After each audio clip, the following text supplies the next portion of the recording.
So now we've covered symbolically the 28 years of my mother's life, and we're now back in London, and she's just turning 59. She will work in London till she's 65, to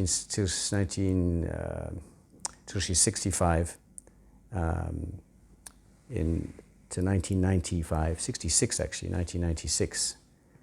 So I'm going to show you London now, where she had 6 years of teaching. And once I've shown you London, 6 years after being back in Nigeria from to 1996, she then became the traveler because she was retired, and her son kept moving around, and she was very pleased to come and see me, and I was very pleased to see her. So now let's go to 1989 and London. So as is my wont, the geography lesson continues, and we'll show you London to set the scene of this fabulous city, unique in so many ways, melting pot for the world, and a country within a country in a way. We all know London. So there we are. She finally arrives back in London. But where in London? Where was my mother?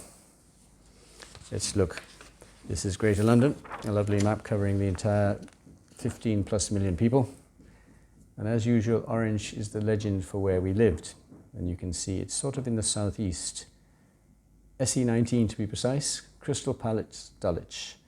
She homed in on it because my Auntie Edna lived in the south. And that's why she said, well, someone I know, let's go and look around there. And we didn't do the Northern London thing. There's always the pros and cons. London has the tubes, which is nicer in a way, but it's a little bit more genteel in the south, and you have access to the coast down below here. So that's where we are, for those of you that wondered. This now will be my mother's home for the remainder of her life. So we're talking for the next, when she arrived, the next 34 years of her life, because she arrived at 58 and she passed away at 92. So for the next 34 years of her life, this was the base of my mother. So let's home in to Crystal Palace. Here we are. Down south again. You can see quite a bit of green. After you've lived there a while, it's only a hop and a skip to get to the centre, number 3 bus or Brixton, and take a tube. And before you know it, you can be up in the Oxford Street area. We'd head off. Mum, just going to the West End. And when we first got there in the 70s,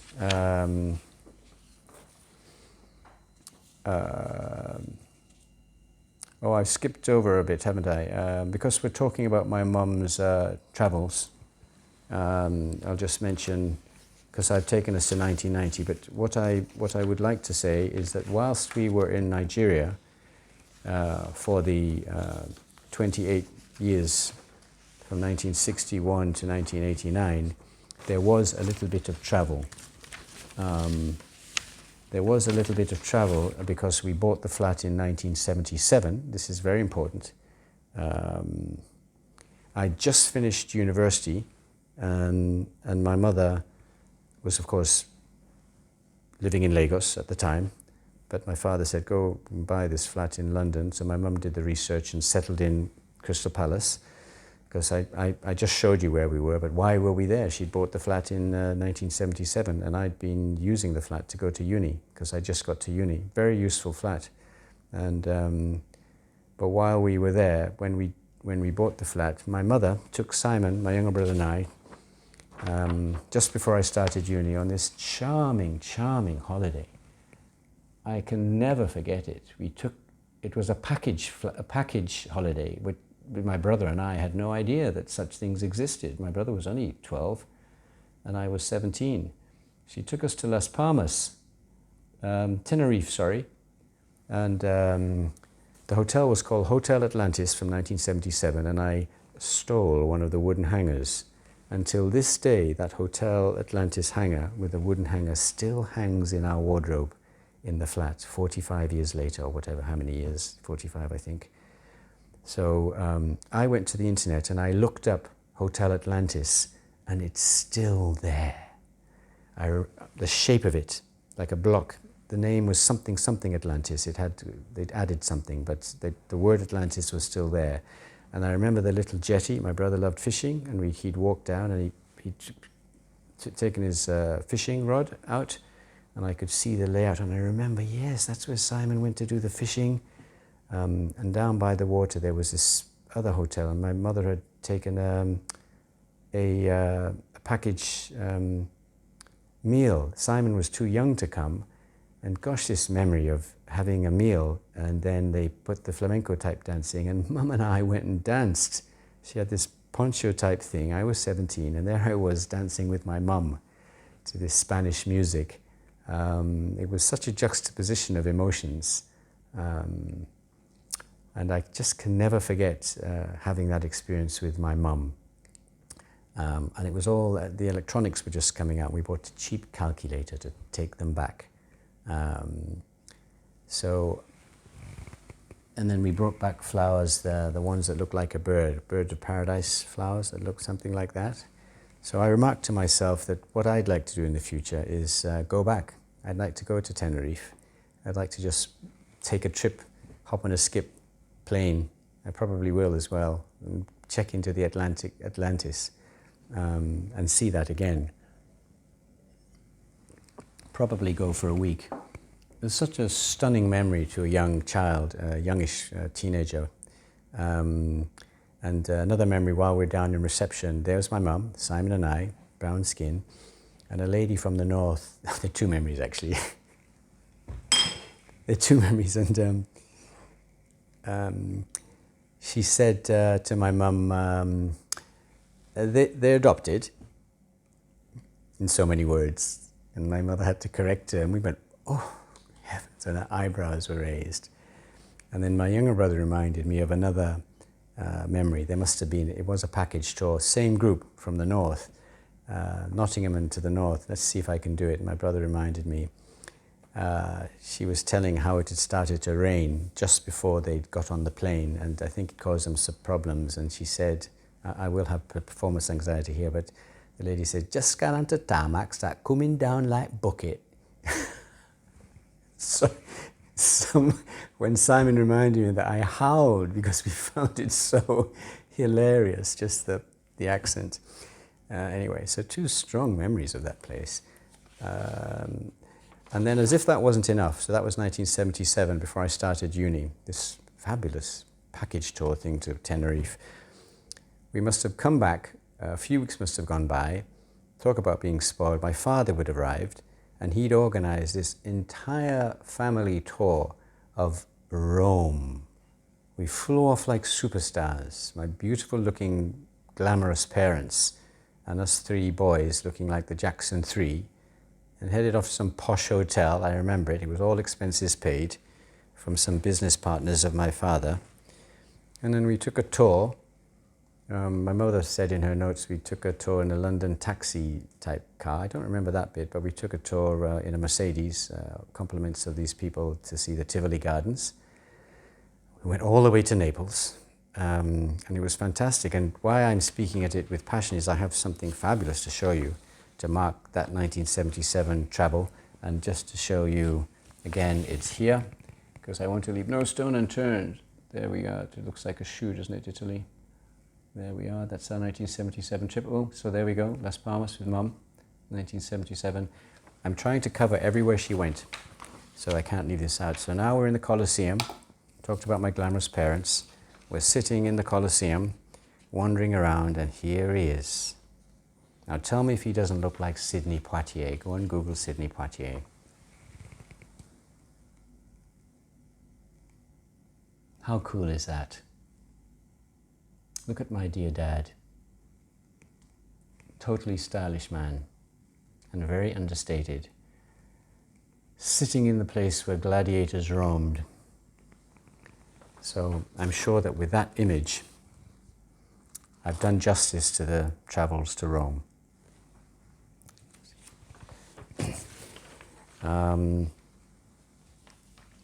So I showed you the map of London of where Mum's home. that she bought in 1977. But she returned in 1989, as I keep saying. Nigeria was finished, she was 59, but she was, I'll reach for my notes, because I had by that time, by coincidence, just as my mother was arriving back from Nigeria, was exactly the year I emigrated to Australia. And this is what's so remarkable about my mother's story and I think, is that despite our closeness, ever since I became a boarding student at the age of 12, in 1972 in Ibadan International School, we never lived in the same house again, ever. I was always somewhere else. And so even when she finally came to London, I left. I went to Australia. So, so now she's back in London in 1989, and even though she's teaching in Peckham, her travels still begin, because as a teacher she had holidays. And now her son Peter had gone. But we missed out on that. So she gets back, and in 1990, as soon as she gets back from Nigeria, she gets an invitation from my dear Auntie Dorcas, one of her firm friends from Nigeria, who is now back in her origins. She was an African American lady, and she'd gone back, and she's the best and most loyal friend you could ever wish for. And I'm still in touch with her children. And Auntie Dorcas is still in Atlanta. So in 1990, Mum took this trip. And her daughter, I messaged Marie. I said, Marie, please can you give me the date? When did Mum come? And she said, your mum wrote in the kitchen book, some book in the kitchen, some comment in a book. And they have that comment, and they tracked it down to August 1990. Isn't that fabulous that she went all the way over there? And that she did that. So,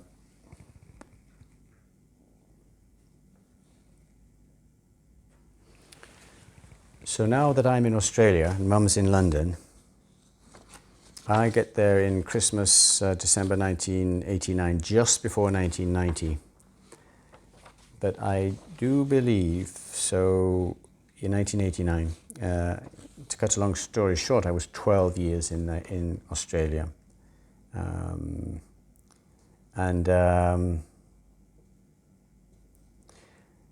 I think because I just got there, I'm trying to think when her first visit was. Did she miss 1990? I've got in my notes here that the first time she came was in January. Yes. That's right. Of course, she would have come in January 91, because I basically got there in January 1990, so she couldn't have come then. A whole year had gone by, because she would have come in the summer.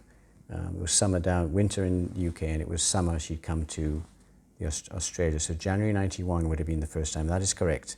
I was in Melbourne, and the name of this house I was sharing was a wonderful, wonderful wooden home in a great location called in Wright Street in Middle Park.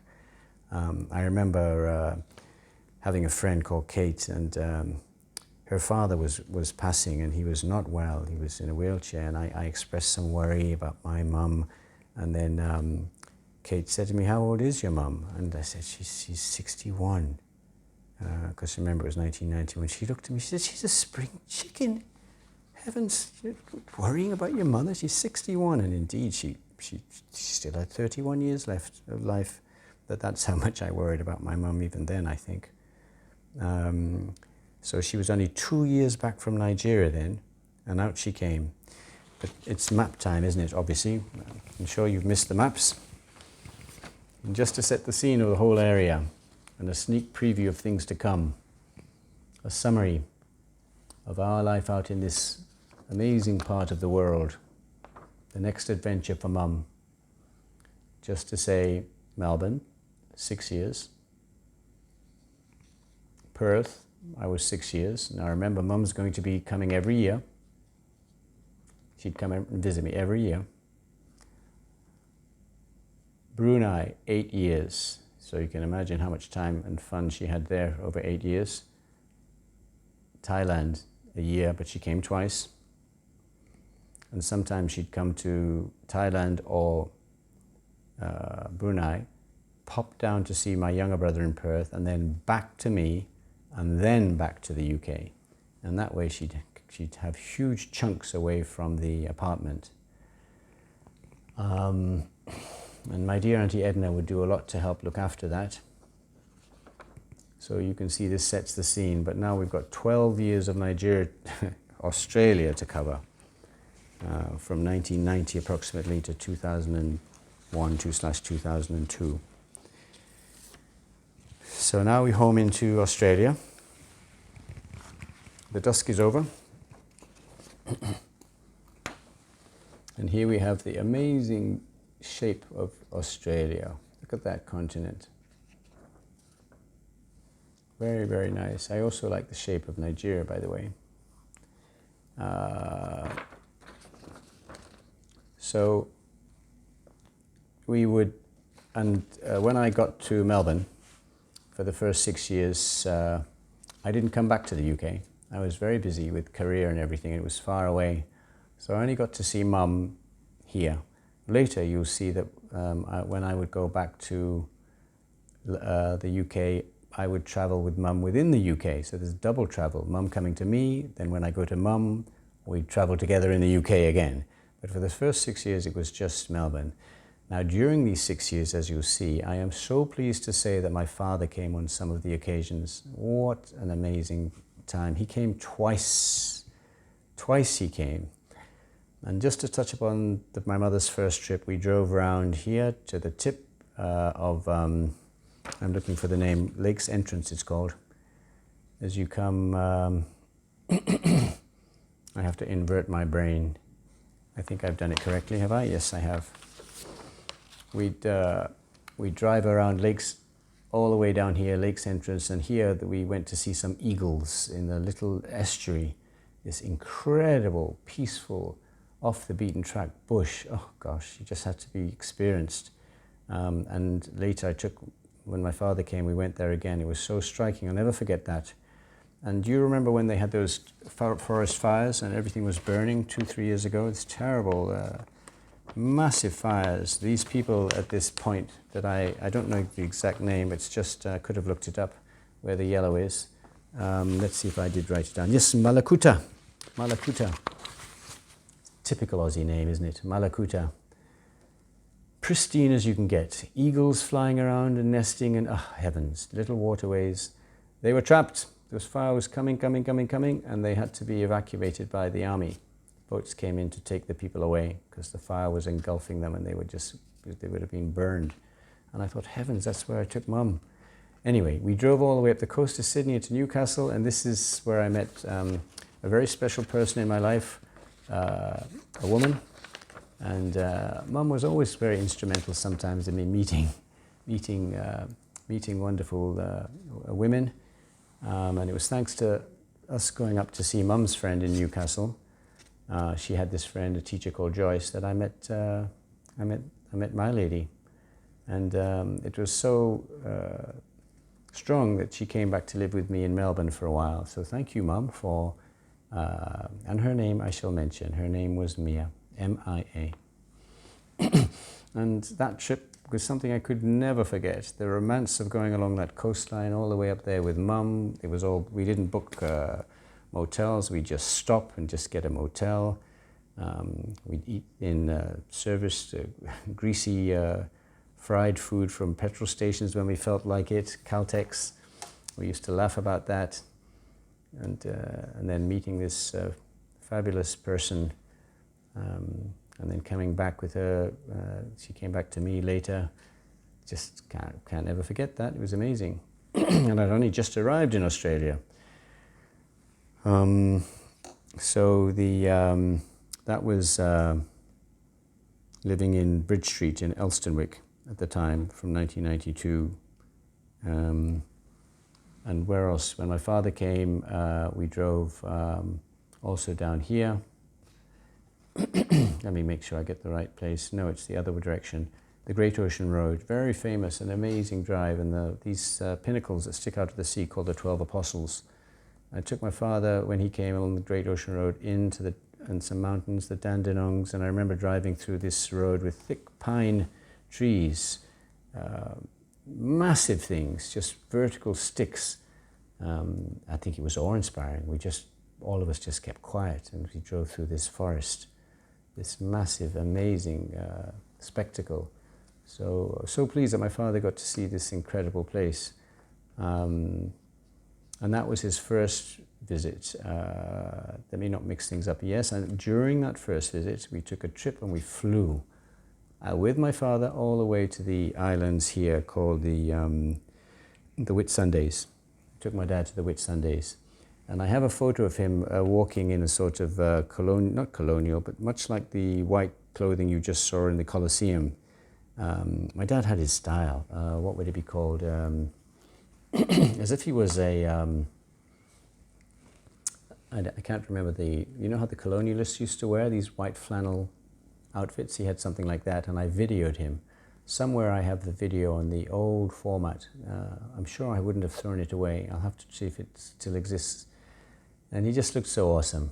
And then we took these boat trips in this pristine water on the Whitsundays. What an incredible memory with my father and mum to have taken them. And that was only the first trip.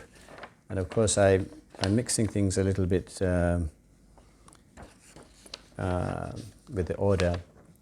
But I'll just go to the last 1996, just before I left in my final year. Then, with my father still with us, I finally took him to Lake's Entrance along here and back out to Malakuta. We had to go back. And they'd expanded it then, and to show him what Mum and I had seen. And we drove all the way back. And I think that's the time we drove up here, because I mixed the two trips up a little bit. But fancy taking him all the way up there. Really, really amazing. And so during the, in 2000 with my father, we went back to London for the millennial, and my brother Simon and Richard were there, and the whole family met in 2000. I'm jumping ahead a bit now. So let me backtrack. So with my father, got here in 1990 roughly. In 1994 my dad came, and 1996 my dad came. Just my last year in Melbourne, because I had 6 years here. So, but during that time, what I want to say, before I moved to Perth for the next 6 years, with my mother, we took a trip up to Cairns. There we go. Which I'd backpacked and knew well. I never thought I'd go back with my mum. Went all the way up there and rented this apartment type thing where you could cook. I think we were there for a week or so, or perhaps less. And then we went to Darwin. We had a hotel in Darwin, which was quite something. Oh, we also, when we drove to Sydney, we went through Canberra. I got to see Canberra with my mother, the capital. I should have put that in yellow. But anyway, back to this other trip with my mum. And then we went all the way down here in a plane to the Alice Springs in the middle. And I remember that they had the 3 tenors playing in the hotel. And the name of the hotel was called the Red Rose, or the Desert Rose. I think it was called the Desert Rose or the Red Rose or something. Desert Rose, I think. And there we were sort of singing over these 3 tenors in the middle of this hotel room, large hotel room we had. And then I went and climbed Ayers Rock, the Uluru. The rock in the middle, and Mum sort of waited for me, and then we flew back to Melbourne. So we did all that. So she really got to see, and that's why on my master map that I started with, which I shall patiently go back to, that's why you can see all that activity on this map here. You can see all this up to Whitsundays with my dad, Sydney with my mum, Lake's Entrance with both of them, Malakuta with both of them, up to Cairns with my mum, Darwin, back to the centre. So a very good coverage. I haven't covered Perth, but Perth we kind of did up and down here. because now I'm about to go to Perth. And Perth is 1997, when I'm still with BHP Billiton, same oil company. I was working as a petroleum engineer. In fact, every time you hear me speak, I've been working as a petroleum engineer. During the UK time, it was working with some companies, and I emigrated through my profession to work as a petroleum engineer in Australia. And the name of the company was BHP, and it merged with another company, a mining company called Billiton from South Africa, and became BHP Billiton. So now I was lucky that they had a centre in Perth, and they said, hey, why don't you go there? So that was cool, because Perth had more stereotypical weather of no rain and blue sky. Melbourne was a bit moody. Sort of, it was like a UK, but with a few more degrees of temperature. In other words, it could be cloudy, it could rain, it could change, but it wasn't quite as cold as the UK. And I had terrible hay fever, so I was happy to finally arrive in Perth in 1997. And Dad didn't come again, even though I was there for 6 years. I think he was preoccupied with various things. But Mum, of course, kept coming. And that's why, something I forgot to show you, but I did sort of hint upon it.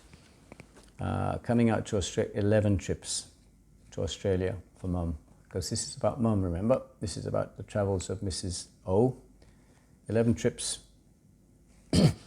Towards the tail end, some of those trips were Simon, because Simon lives in Perth, and she came to see him.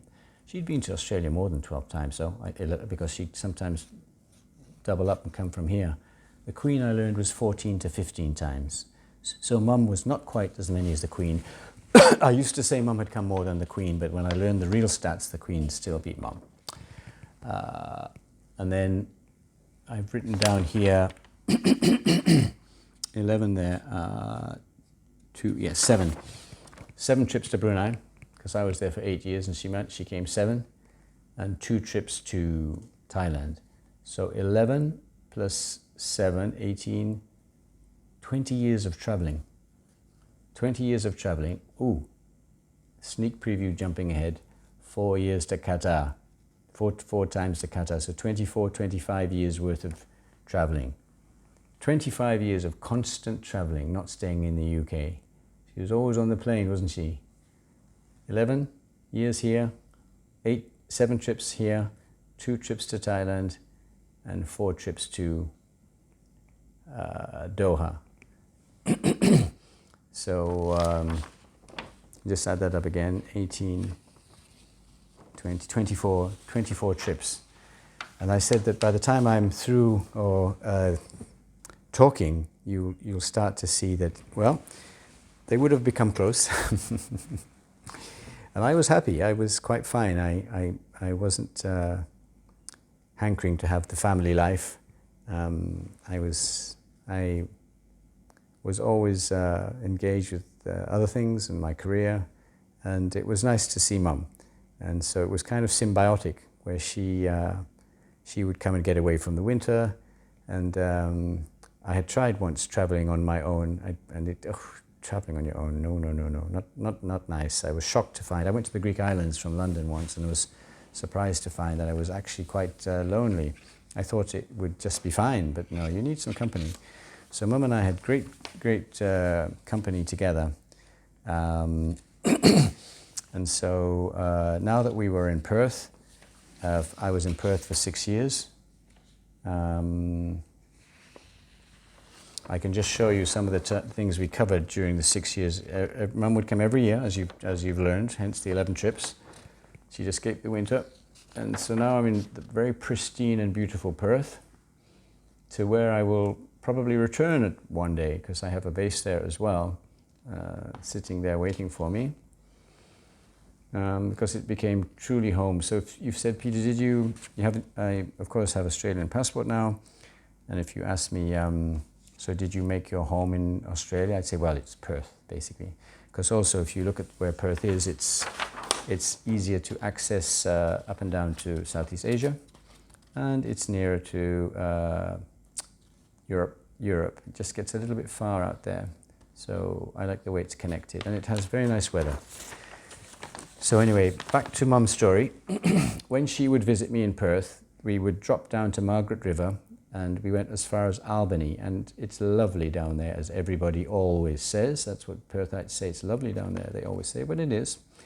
And here there's an old whaling town. They used to do whaling out there, and some historic aspects to the place. And there's the Melbourne Cup, the huge sweepstakes race that occurs every year in Australia. Very famous, everyone stops, I think it's a day off. Anyway, Mum picked the winning horse, and I remember her going to collect her winnings, and she was smiling and laughing. And I also remember, I have another memory of Mum here in Melbourne. We used to go for trips on the weekend into some of these beautiful boutique places. And I always remember Mum playing table tennis like this, sort of backhand and smashing. And she got me, and the way she laughed, she laughed a laugh of such satisfaction, you know.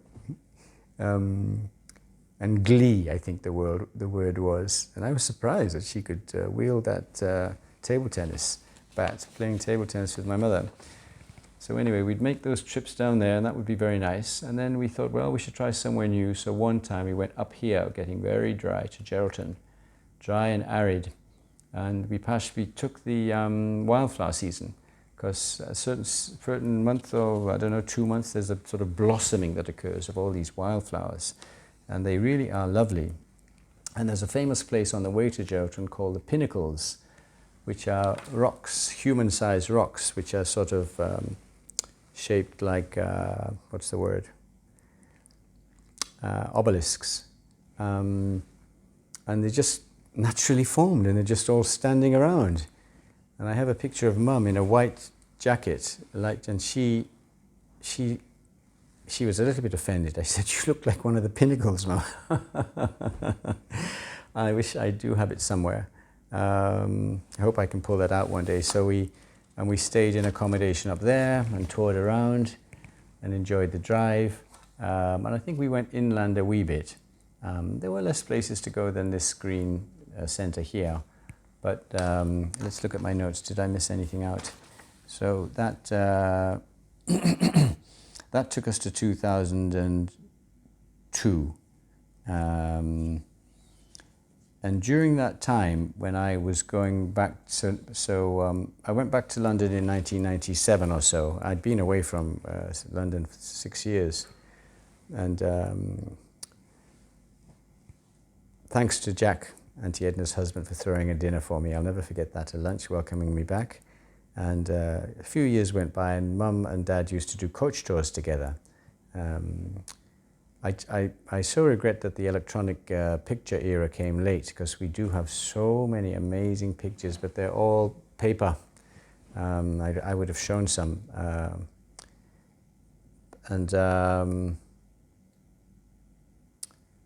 The point that I'm making is that during that time, we decided that Peter's coming back, let's take a coach tour with Dad. And I have this wonderful memory of taking a coach tour with Mum and Dad to Aberystwyth, which is mid Wales on the west coast. And in Aberystwyth, they are quite almost militant about the Welsh culture, and are not so fond of the fact that things get Englishified, especially the language.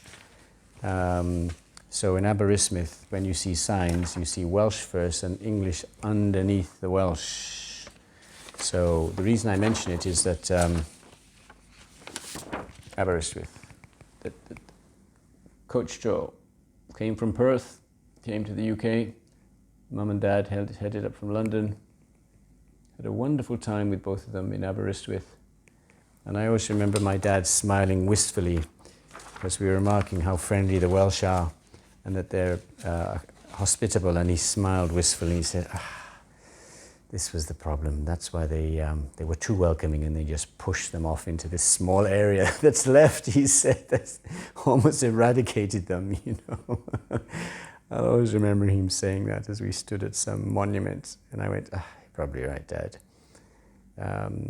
Did we take another coach tour, or was that the one? So all these rich memories. if I hadn't have done this program, they would have just been lost and taken for granted. So I'm wondering if I'll be able to finish this, if I look at the check in with my energy levels and to do it justice. And I think the answer is probably I will resume with a part 2 and try and have another go and perhaps splice the videos together. Let's see how I go, because now that we are leaving Perth, or just about to leave Perth in 2002, we've got quite a bit left to go. We've got the 8 years in Brunei to cover. Oh, we've got a lot left to cover. 8 years in Brunei, many, many trips there. 7 trips by mum, which was absolutely fantastic. We've got 2 trips to the exotic Thailand, which were stunning. And we've got 4 trips to Qatar, where I'm recording this.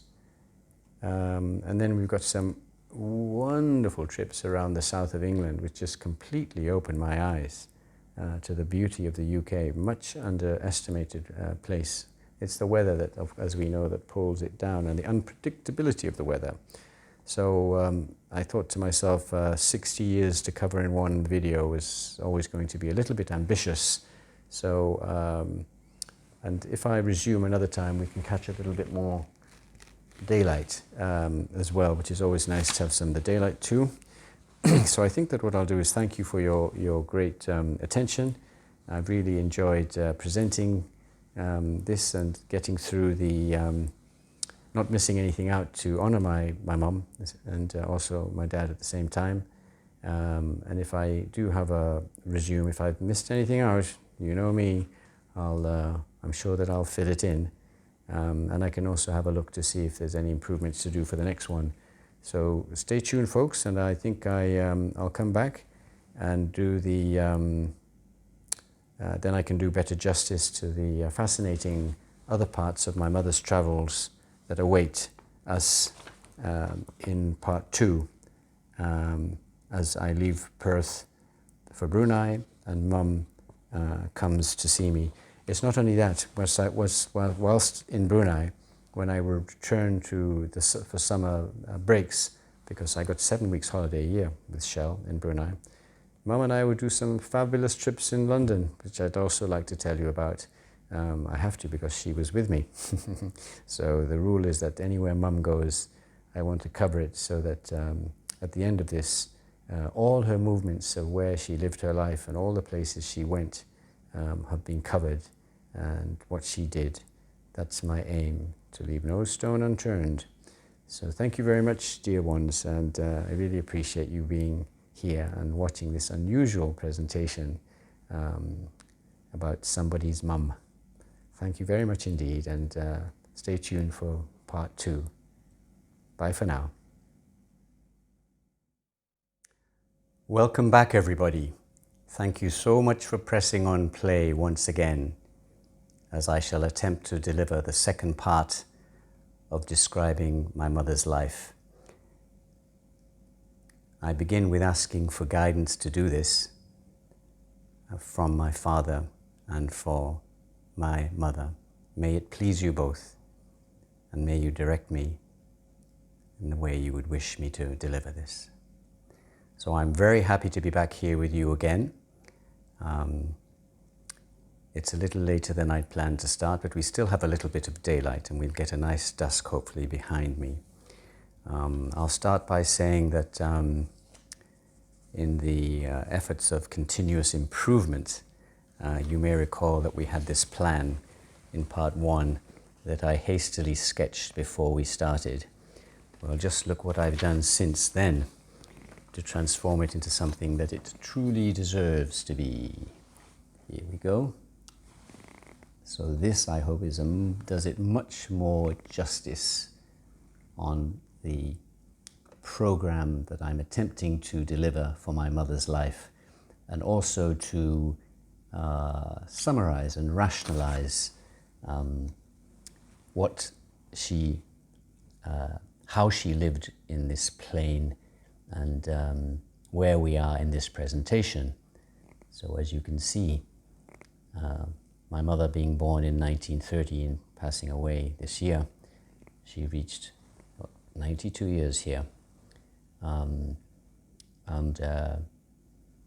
I've realized that her life was really in 4 parts, as shown in the text here. Let's hope I'm holding it in centrally. I think I just about am. And you can see the first section is 1930 to 1961, 31 years. Wales, Nottingham, and my wonderful father. And that's what we covered in the last recording about a week ago. During that recording, I mentioned that the middle part of my mother's life, 1961 to 1989, her 28 years in Nigeria, is something that I covered right in the beginning because, as you know, she wrote a book in booklet form, which I have recorded and printed and is available as one of the links either to read it yourselves or to listen to me recount her life in Nigeria with maps, figures and embellishments as I've gone along. So this isn't what we'll cover here, it's been done. And the first chapter has also, the first part of her life was done in the last recording. So sitting here today, what I'm attempting to do is this section here, from 1989 to 2020, and this is called World Traveller, because Mum by this time was retired just in 1989 as it happened. But mind you, in the last recording we did cover a little bit of this. We covered the Australian section, which was her trip to Atlanta and then her trip subsequently to Australia to see me have already been covered in the last recording. And silly me, I thought that I could have done this section and this section. Let me use my fancy pointer. I thought that I could have done this section and this section all in one sitting, 60 years, but ooh, that was highly ambitious, wasn't it? There was no way. I'll just hold it lower just in case, and then I'll hold it higher just in case it's not quite. Then that way you can read it. And then I have a separate recording for the last 2 years of my mother's life when, due to her health, she changed, and this video recording will be called New Mum. And with that, I will have covered her life, and I hope I will have done it some justice. And another thing that I can say is that looking back has been very beneficial for me, because it has made me go and unearth many, many rich memories and pictures.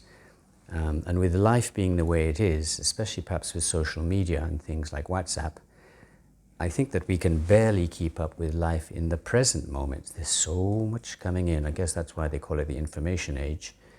So just to take all that, being snowed under by the information and thinking, oh, I'll go and get some more information from the past, it's very difficult. But this has forced me to do that, and I'm all the richer for it. And it's like going to organize your drawers and sorting things and neatening them up. I think I've mentioned it before. I feel a certain internal structure. So thanks to you, Dad, and thanks to you, Mum, for this opportunity to talk. And I hope I have enough energy and I'm fed and watered and I can do this justice. Another thing I can say is that looking back at the rich history, it is so rich that I don't think it could ever end. The depth is just, I mean, thousands of photographs and memories. How to do it justice? Especially since I'm not presenting it in a normal manner. Pointing maps and pieces of and photographs at a camera is unconventional, but it's the only way that I can do it. As I said, I would much prefer to stand and say, next slide please, and point that way. As I said before, I love presenting, so this is something that I'm doing in the only way that I can. And some fellow came in to help me do some handiwork here, and he looked at my setup that you guys can't see, and he says, man, it's like Al Jazeera. So I'm continuously improving here. You can't see the setup here, can you? And that's the news channel here that broadcasts out of Qatar. Some of you might know that. So I've got my own little Al Jazeera going here, and hopefully it comes out well. There's something else I'd like to mention today, and that is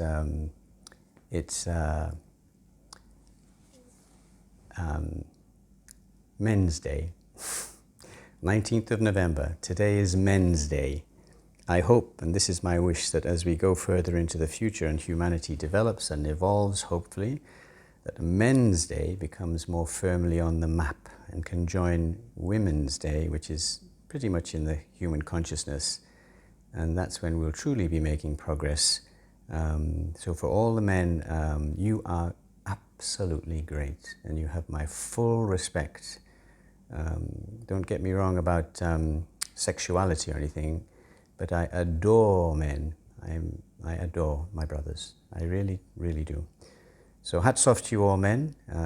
You are very much in my thoughts today, and may you get the appreciation that you deserve ever more so as we go forward. Happy Men's Day to you.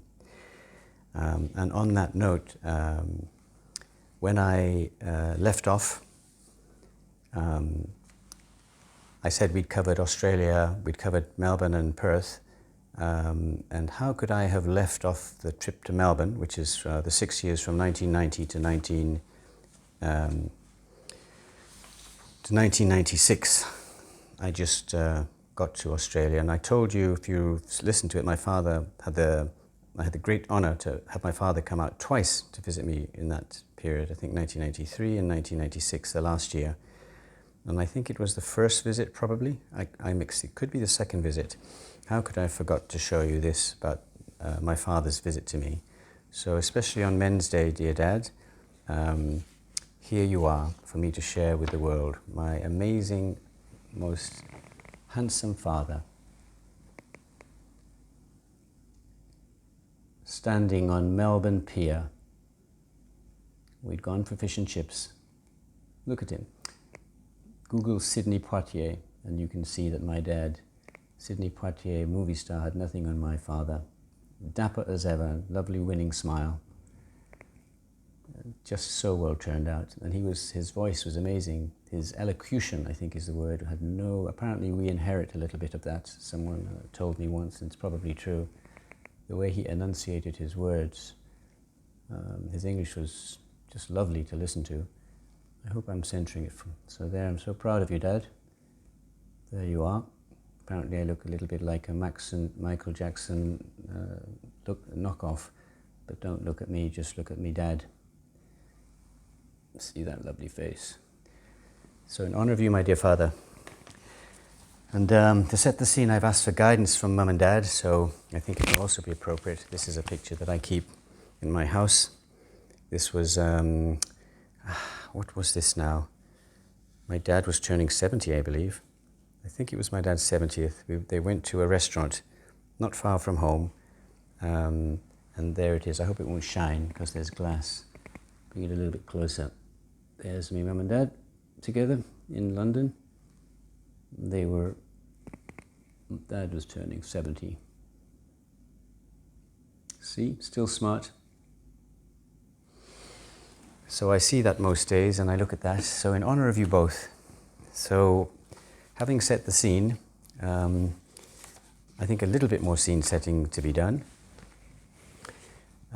Just to recap, in case some of you did not watch the first part about the Wales, Nottingham and Dad, the first 31 years of my mum's life, the whole aim was to, what's the aim? The aim is to cover my mother's life, but especially to show where she went. Where did Mrs. Omotoso move?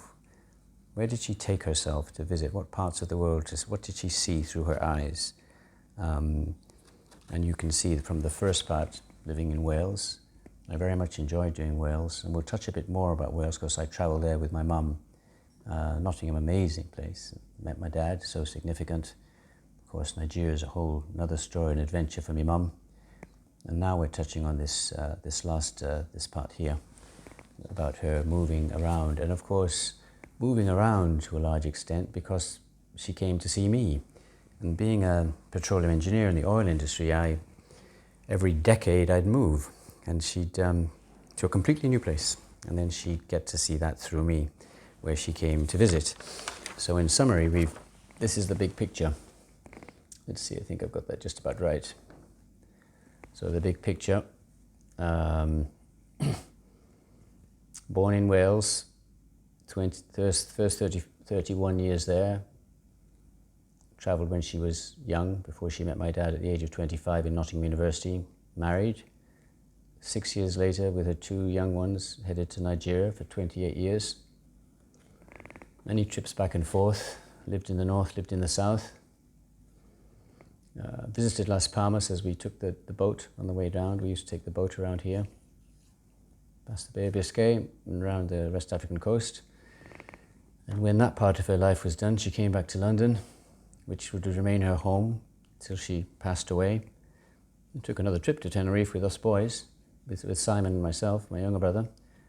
Took a trip to Rome as the family in 1977. And then, of course, I was in Australia, which is what we covered at the end of the last tape. 11 visits, including some towards the end to my brother Simon in Perth. And you can see when I was based in Melbourne, she did lots of trips. These lines represent not where I went, but where she went. And some of these trips up to the Whitsundays and around the beautiful Victorian countryside were also with my father, which is fantastic. Took my mum up to Darwin and Adelaide. Sorry, not Adelaide, Alice Springs, right in the middle. Climbed the rock there, Ayers Rock, Uhuru.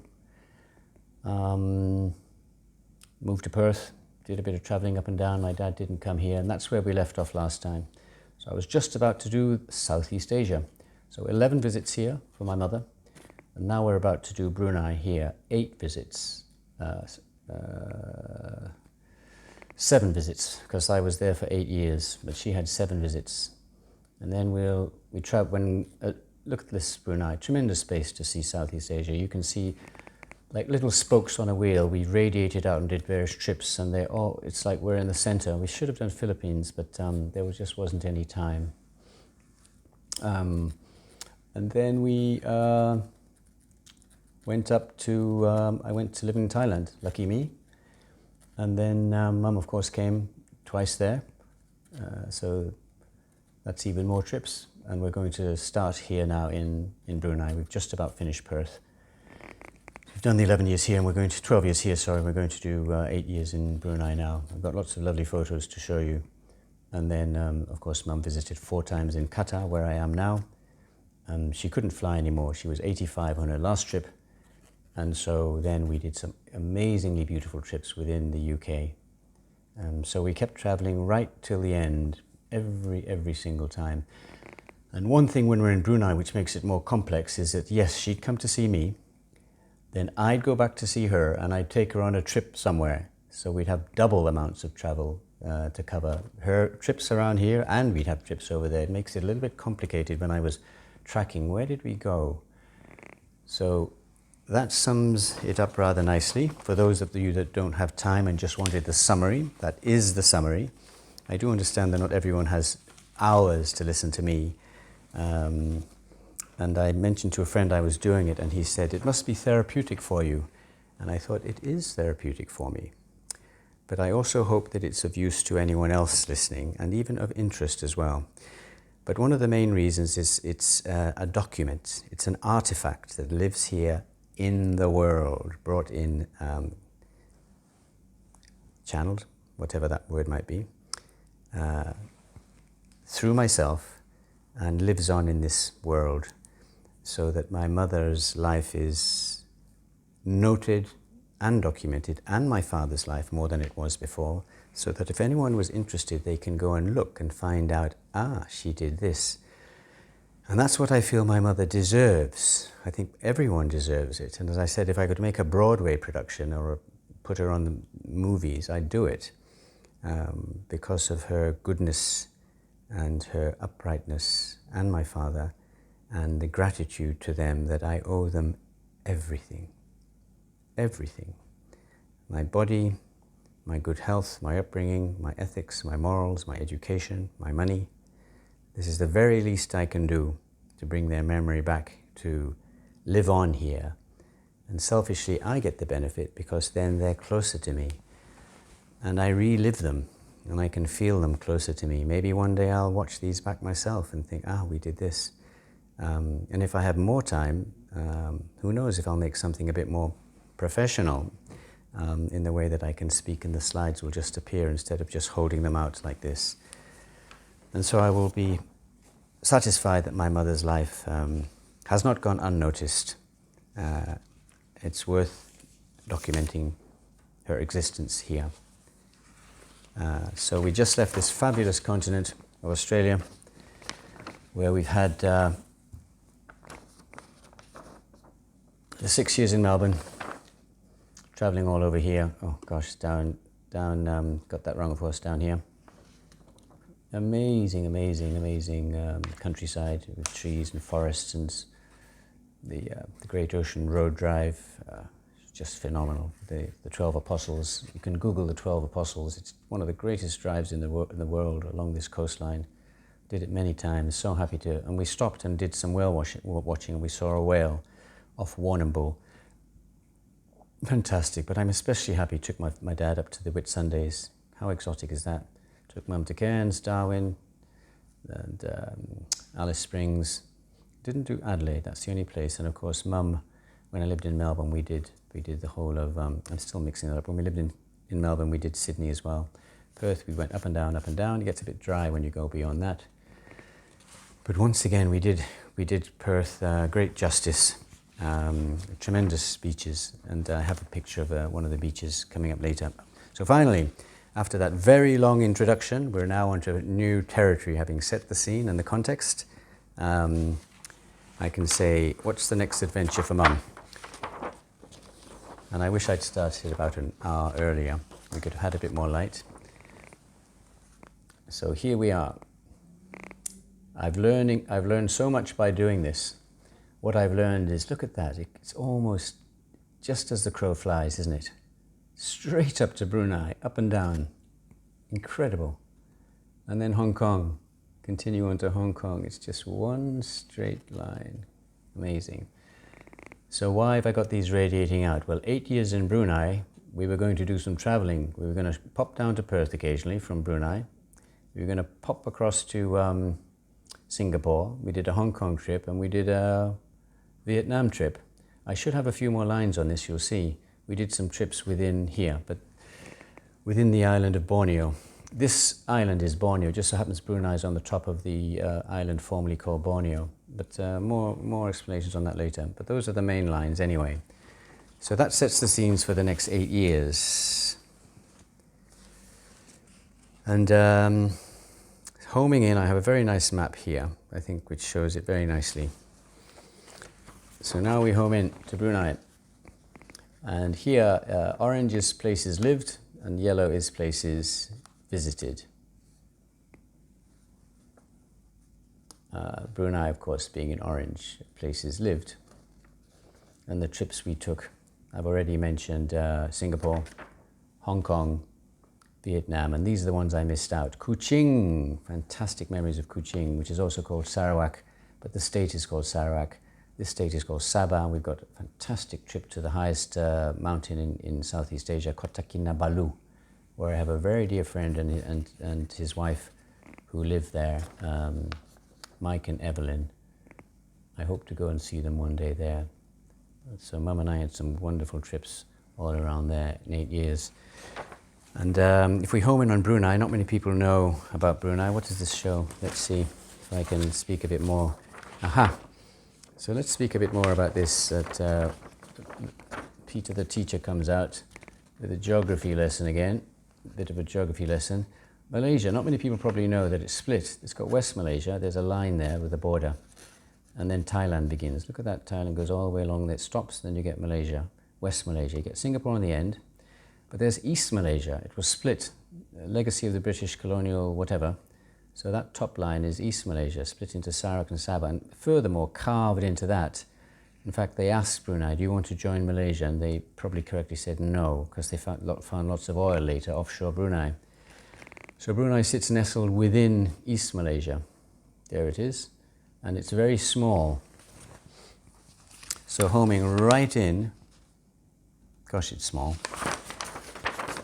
And then, as if that wasn't enough, Brunei is in 2 bits. I went to both bits as well. That's the main bit. And there's another bit over there. Can't remember the historical reasons why.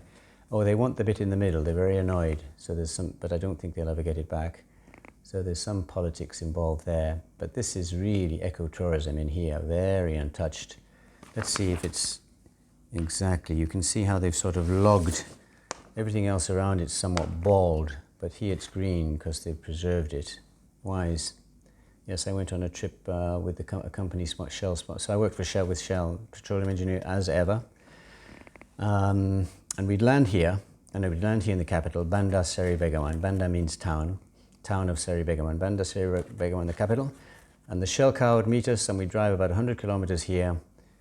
Nice car, very safe. We'd drive so slowly because of safety, and we'd get to the this circle here. A purpose-built Shell camp just for us.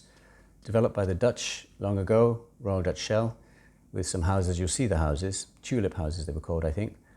And then two little towns, Seria and Kuala Belait, a real backwater. Bachelor Peter got there and went, oh no, no action. But luckily there was a bit of action and nightlife. You cross the border here into Malaysia, round there, and there was Miri, an oil town.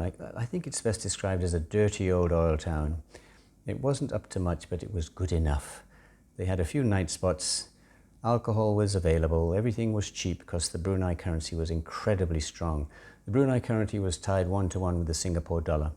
So you'd get so many Malaysian ringgit for your dollars. So when we crossed into Malaysia, spending our Brunei currency, they treated us like kings because we were the posh rich ones. And you could just get so much for your money. And so, as I say, yellow's where we would visit. So that sums up the existence of the sleepy little town that we were in for 8 years. But Mum and I would take little trips into Syria and KB every weekend, and we'd potter around looking at bric-a-brac, and somehow they were really charming little trips. There wasn't that much to do. And the capital had some amazing posh hotel. I'll show you a picture of that, called the Empire 7-star hotel. But then we'd fly off and do lots of other things from Brunei. So here we were in a place not many people know. They probably heard of the Sultan of Brunei. Of course, it's a Muslim country. And Miri was very important. I'd get to Miri at most once a month because I was so busy working, and it was quite disruptive packing and heading off on weekends. But not more than once a month I'd go there, maybe once every 6 weeks or something like that. So there was Brunei. I hope I've held it correctly. Just give you one more chance to look at that. Right. And so here we go. So now Brunei. I was quite surprised when I saw this. Mum would arrive in the capital. The Shell car would come. Sometimes I would go with the Shell car to meet her. Sometimes it would just pick her up, but in the beginning I'd meet her. And there she is, Brunei Airport. Many of these pictures that I've forgotten that I've had. And as I said, it's been quite an exercise reaching back. And that was Mum's famous case. My God, she was a good packer. She'd wake up at 5 in the morning, at this stage, 4 in the morning, and she'd be in that taxi out of the house at 7 in the morning to catch the 9:30 flight. And she'd turn up all by herself, and she was in her 70s. She would have turned off the fridge, defrosted the fridge, got someone to do the flowers, because she'd be a good 10 weeks with me. I got Auntie Edna to look after everything. She was amazing, and she just fit everything in that case, medium-sized case. Just think how self-sufficient she was doing all that. She did that till, I think she was just about 80. She'd do everything by herself. Now, when she got to the Shell camp, what would await her? Here we are, this house built in, I think, 1958, older than me, but freshly renovated, done up to a very high degree, and ta-da, that was the house. And you'll see in a second why it was a special house, and why one of the reasons I stayed 8 years, and one of the reasons why Mum loved to visit me. Underneath was the maid's quarters, Gina, and you'll get to see her. So I had a maid, and she'd come up and do everything, and I lived up here. I needed a maid. It was hard work with Shell, I can tell you. And the garden surrounds were lovely, and the commute to the office was about 4 minutes. The office wasn't too far in that direction. The Shell camp was huge, but I luckily was near the office. But there was something else that I was also near as well, and one of the reasons why it was just such a lovely place to visit. I had a 180-degree view of the South China Sea. Ta-da! So Mum would sit on that balcony and say, "Gina, coffee time." And Gina would smile and bring Mum a coffee out on that balcony. And I'd have friends come by, and just opposite, there's a lady called Terry Machado, who just sent me a message today, and to this day remains a firm family friend, was so good and caring when Mum wasn't so well. And so the Machados are very special to us, and that's how we know them so well. They were our neighbors till 8 years, and we're constantly in touch, even now. So there you go, that's the view from the balcony. And as mentioned, the lovely Gina would be in the garden. Gina was from the Philippines, loved Mum.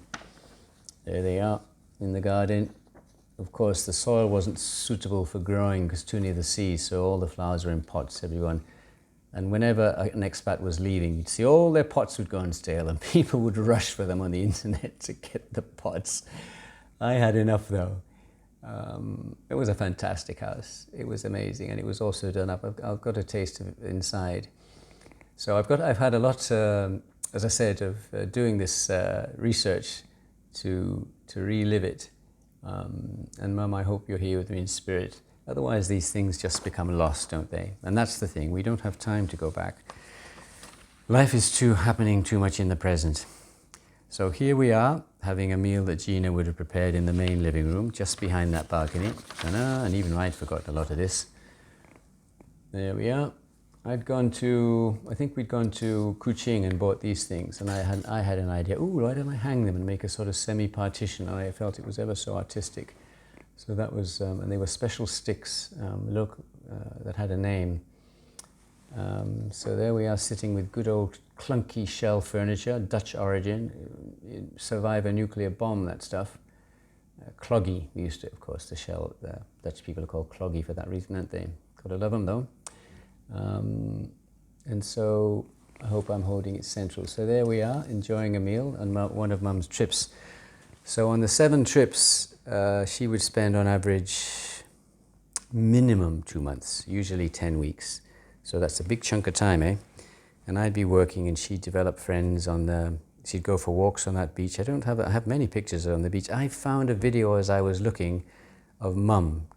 She's scared of water, but she got into a bathing suit, and we crossed, and she waded into the South China Sea with me. She just went in above her knees, looking a bit nervous. I was just so surprised I had that footage. I'd never thought that Mum had come and almost, well, not swum, she can't swim, been in the South China Sea. And one of the trips, so during this 8 years in Brunei, there were many other trips, as I mentioned, because during the 8 years, oh gosh, it's complicated, but I've managed to just about, she'd come from mid-January to early April, so that's 10 weeks. How are we doing? A little bit of dusk there. 10 weeks. What would we do? We do the trips to Seria and Kuala Belait, the 2 little towns near the Shell camp. We do trips to Miri, round every now and then. There's a very nice Marriott in the Miri. The trips to the little town, Kuala Belait and Seria, were every weekend. I mean, poor Mum's been in the house all week. So weekend, we definitely take a trip to one of the little towns on each side of the camp, as I showed you. And occasionally we take a trip to outside of Malaysia. And Mum, with a British passport, did not need a visa. So it was quite easy, and myself, we'd just easily cross into Malaysia. They'd just stamp it. The drive didn't take too long either. It was the packing and stuff, but the hotel was very posh. And then occasionally we would do major trips. So let me just see if I can do this, otherwise I'll get all over the place. So 2003,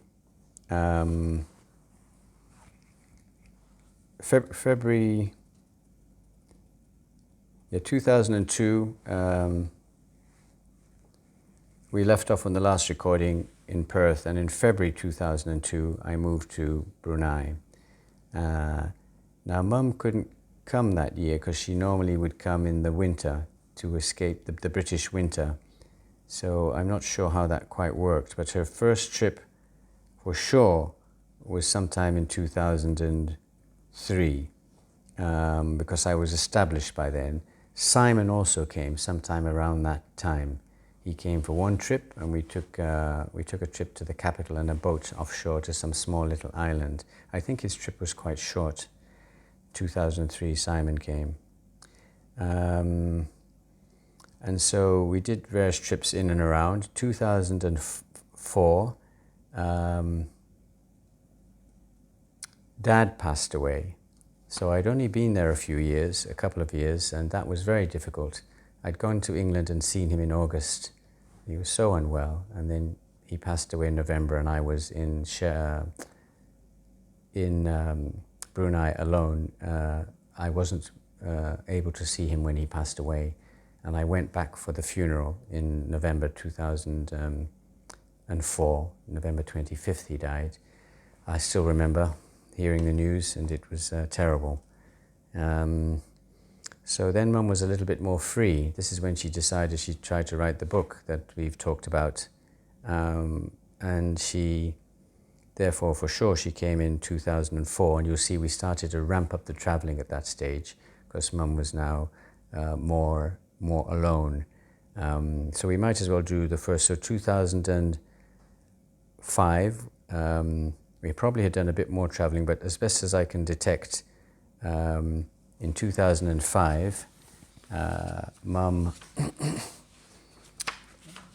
went to, let's see,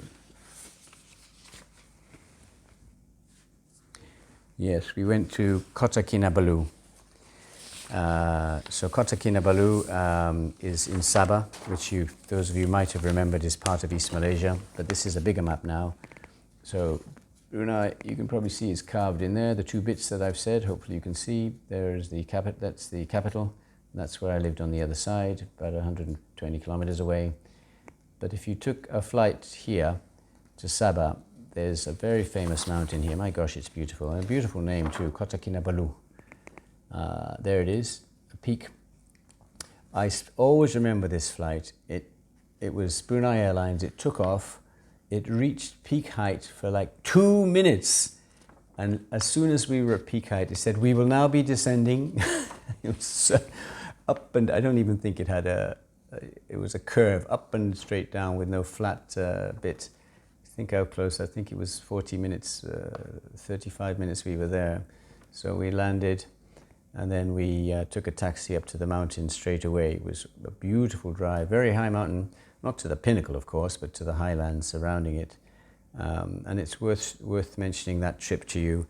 So that would have been in 2005, the very special Kota Kinabalu. And we, I put the picture here. And here we are at the name of the hotel just escapes me, but there we are. We booked a hotel right at the top of the mountain. And there's Mum with, let's have a look, one of the peaks. You can see, yeah, very special. Air was so clean and all that. And then we took a taxi down substantial distance, more than an hour, all the way to a very luxury resort on the coast called Tanjung Aran, the most famous and beautiful hotel in Kota Kinabalu. And as we checked in, the lady said, "Passports?" And I looked at Mum and went, "No!" Of course, the passports were up the mountain, left with their reception. Oh, gosh, it was just one of those awful moments. But they were very good, and they managed to bring the passports all the way back down to us eventually. But we always remember that little bit of a shock. And it was a very memorable trip. Another thing I'd like to share with you, when we crossed to Miri, the town that I said was in Malaysia, just around the corner. Perhaps I should remind us all. Yeah, Miri. There's Brunei, and you cross to Miri like that. Ta-da! Down into Miri. Out pop out of Brunei into Malaysia and down to Miri, like that. From there, I have to mention I had a girlfriend for some time, and her name was Mai, M-A-I, and she was very close with Mum. And she used to send her presents, and when we travel, Mum would bring her presents. And she always said that your mum is my mum. And as the years have gone by, she will always ask me, how is Mum? And when Mum passed away, Mai was very, very sad. And I'm going to mention one of the trips that the next year, this same year in 2005, when I went to London, Mum had booked this trip to Belgium, to Bruges, which I utterly adored. Now remember, I'm based in Brunei. I go back, I have 7 weeks holiday here from Shell, very generous, so I either take some of the time touring with Mum in Asia, of my 7 weeks, or I take some of my 7 weeks and go back to London and do a trip in London with Mum. So we'd either travel, not in London, in the UK somewhere, or do something over there, or travel within Asia. 7 weeks was reasonably generous. I think it was even 7.5 weeks. So Mai sent me a photo of a teddy bear hanging on the tree with Bruges on it, just out of the blue. Whilst I was researching this book, I was even seeing photographs of her and thinking about Mum and Mai and Bruges, and just how does this thing work? You see, it's amazing, it's amazing. And next thing I know, we don't communicate that often. And Mai has a lovely son now and a lovely husband and a very, very cute little son. And but through Mum, she's always remembered our connection, and then she sends her Christmas tree, and I just see Bruges, and I'm like, oh my God. It just made me feel that I was so on the pulse of what I was doing, that how could that happen? I mean, what are the odds? And I'll tell you about Bruges because it was the next trip. But that same year, here is I've got a beautiful photo of her and Mum smiling and laughing, lovely, but I can't find the photo. I know I have it somewhere, but anyway, here we all are we'd gone out, we'd crossed to Malaysia, and we were having a meal. So Mai, if you're watching that, you probably remember, if you're watching this, I should say, there's your Mum. And I remember that top from Mum's top as well. And one of the beauties of life is still being in touch with old friends, isn't it? I mean, it's just the richness of life. Good relationships. Thank you, Mai.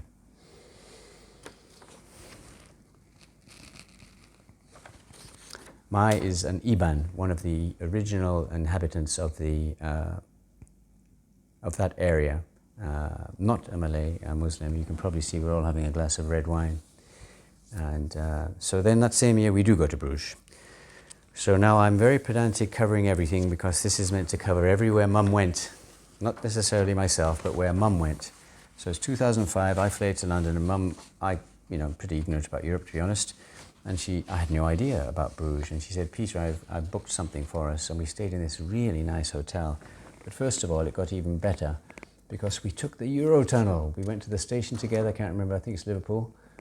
And then we it goes under the channel, pops out here at the terminal, the Eurotunnel terminal, whatever.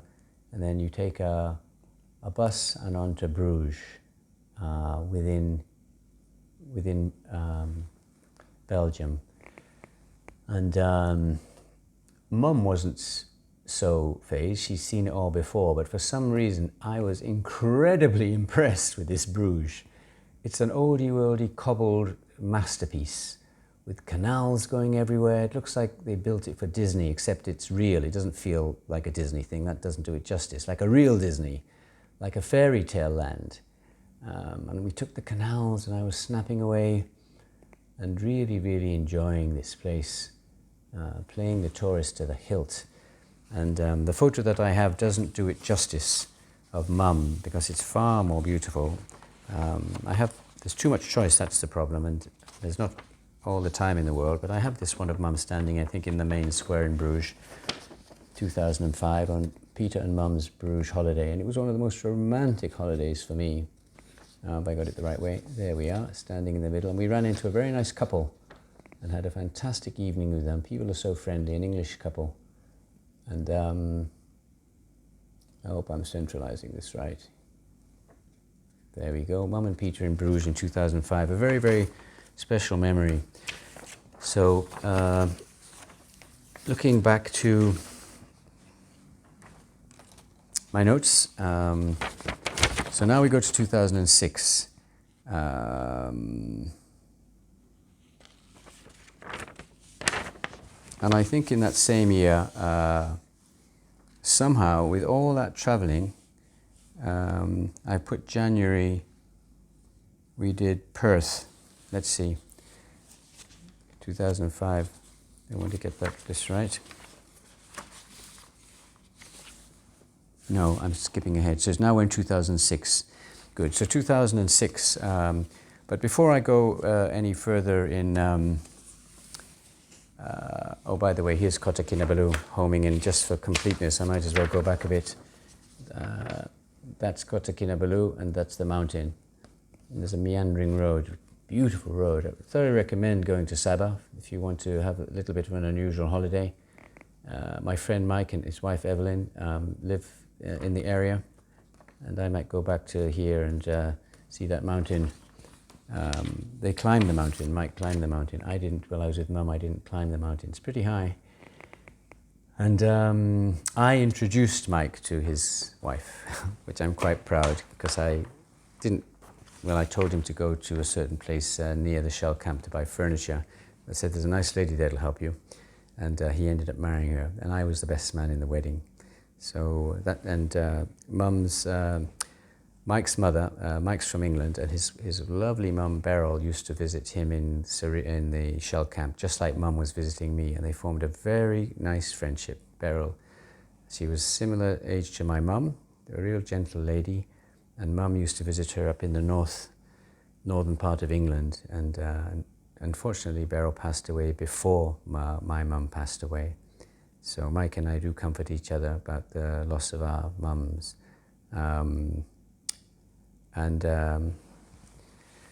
So another example of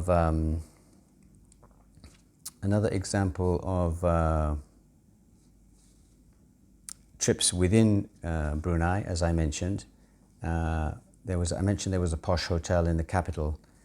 So before we do another big trip, I'll just show you a little bit more about me saying, this weekend, Mum, why don't we drive to the capital about 120 kilometers in my car, and we'll spend 2 nights at the Empire Hotel, which is a 7-star, splendid, amazing thing, but a bit of a white elephant, because there's no tourist industry, particularly in Brunei, so it's remained empty, hemorrhaging a lot of running costs to keep it in pristine condition, but you can get the general idea what the place looked like. We really enjoyed staying there. There's Mum, sitting in just a part of this huge, beautiful hotel with a man-made beach. The Empire Hotel, it's quite famous. Just get that in the middle. There's Mum on one of our trips with her famous outfits that probably cost £5 for the trousers and £7.99 for the t-shirt, but yet managing to look elegant. Mum's pyjamas. So this 2006, the traveling was really ramping up, and we said, Mum, let's do a Hong Kong and Singapore trip, all in one. We go to Hong Kong first, and then we go to Singapore, and then we'll come back to Brunei. We'll sort of go round like that. And so we did. But unfortunately, as soon as we got to Hong Kong, Mum was coming down with a really bad flu. The surprising thing is I didn't ever catch that flu. But you can probably see in her face she wasn't well. She struggled, but we had this really nice hotel, and the hotel, we went at the misty, foggy time of the year that Hong Kong has this fog for about 6 weeks. Perhaps explain the cheapness of the posh hotel was affordable. And here we are sitting by the bay. You can see the bay from the glass here, having breakfast. I always remember this hotel, of course I can't remember the exact name. So there we are in Hong Kong.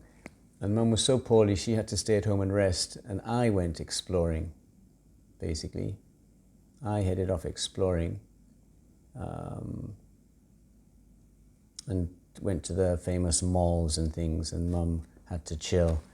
And then we had a second leg of the holiday, which took us to Singapore.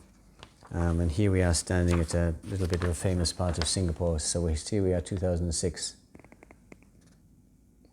And Mum's still not very well. We went to the botanical gardens and she couldn't really enjoy it. But I like this photo because it's taken with Mum's camera. She had a little Casio. I think it was a Casio. And she liked taking her photos. And in those days, they'd have dates on. So that's how I know it was March 2006. Very handy, these dates, eh? And here is the famous Raffles Hotel that everyone talks about. This photo taken by Mum herself in March 2006. There you go. So, very memorable. Didn't have a Singapore sling in the bar, which would have been appropriate. And I think so this was, so you can see what Mum used to do, because thanks to these dates, we've got, what did I say, March 2006. So now Mum would have been with me at 10 weeks by then or something. And she took a flight down to Perth. How do I know? Because there's a photo of Simon and her at Fremantle, Perth, on April the 4th, which would have been about 4 weeks after the Singapore holiday. Is she wearing the same outfit? No. And so here's Simon, my brother, with my mum, 7th of March 2006. So she'd fly down to Perth. See, she really got around, didn't she? There she is with my brother in Fremantle. A very lovely part of Perth with water, and it's a port kind of setting. And then she would have either come back to me again, she could have, or gone directly back to the UK from Perth. I'm not sure if she extended her trip, but she had done that before. So you can see, and during, I wish I had a date on this photo, because during the 8 years stay in Brunei, you can see how Mum shot down to Perth to see Simon, but there would have been another occasion when we both went to Perth, because I had my house in Perth. We certainly went to Perth for my brother's wedding in 2009, but this could have been another occasion. But it's a very special photo because it's on Scarborough Beach with Mum, and maybe this was the 2009, but somehow Mum and I are here together in Perth. Perhaps not the same date as the one I just showed you with Simon, but Scarborough Beach was down the road from my house, and it's one of the best beaches in Perth, and when you see it, you'll understand why. Here we are, Mum and Peter, Scarborough Beach, just down the road from my house in Perth, really mopping it up. Forever shall remain special to me, Mum and Peter in Perth. How cool is that, eh? So now, don't forget, we're still in Brunei, and the reason it's a little bit complicated is that we keep traveling all over the place. We've done Kota Kinabalu, we've done Bruges, we've done Hong Kong, we've done Singapore. 2006, I went to Vietnam for the first time on my own. We'll talk about that later. I think we also took a coach tour within when I went to Mum that summer. I think tremendous amount of traveling in 2006. We took a coach tour somewhere, Canterbury. I've got the pictures, but the people we befriended, but I can't remember the location, and there's no signs, so that coach tour I've had to sort of skip. 2007, I think that's when Mum met Beryl Charnley. Now this is my 5th year there, out of 8. And we took a shearing coach tour in 2007 when I came back to London for my holiday to South Wales, especially to see my Auntie Bronwyn. I do believe it was 2007, and we met my Uncle Terry. We stayed in Cardiff at the Angel Hotel, not too far from the castle in the centre, and we went to visit my beloved Auntie Bronwyn, who was not so well at the time, and Uncle Terry met us and drove there. So we're so glad we went to see her. And so now we get to 2008, And again, there's tremendous amounts of traveling going all over the place. Mum comes to me again, as usual, after Christmas in January. She's had Christmas with the family, New Year, and New Year's gone by. So she leaves the family in London and comes over to me for this Escape the Winter plan for the 10 weeks. And we go to Vietnam because I've been there before. We take a trip outside of, we go to Ho Chi Minh City. I think I show you later. I might get the chance to show that again. Should I show it now? Just to, for completeness, because it's a nice map. If I can find that.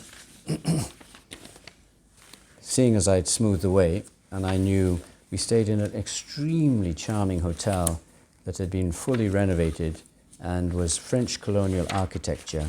My gosh, it was lovely. I haven't had time to look it up, but it would be worthwhile looking that up as well.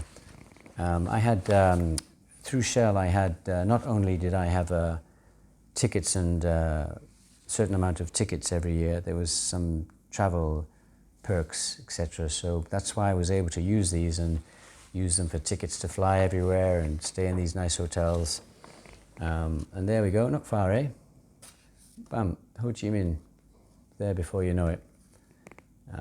The time we went to Hong Kong was up there, and we flew from Hong Kong down to Singapore and then back here, but we've already covered that trip, and we've covered Kota Kinabalu and Ho Chi Minh. But before I go into Vietnam, let me backtrack and say Kuching.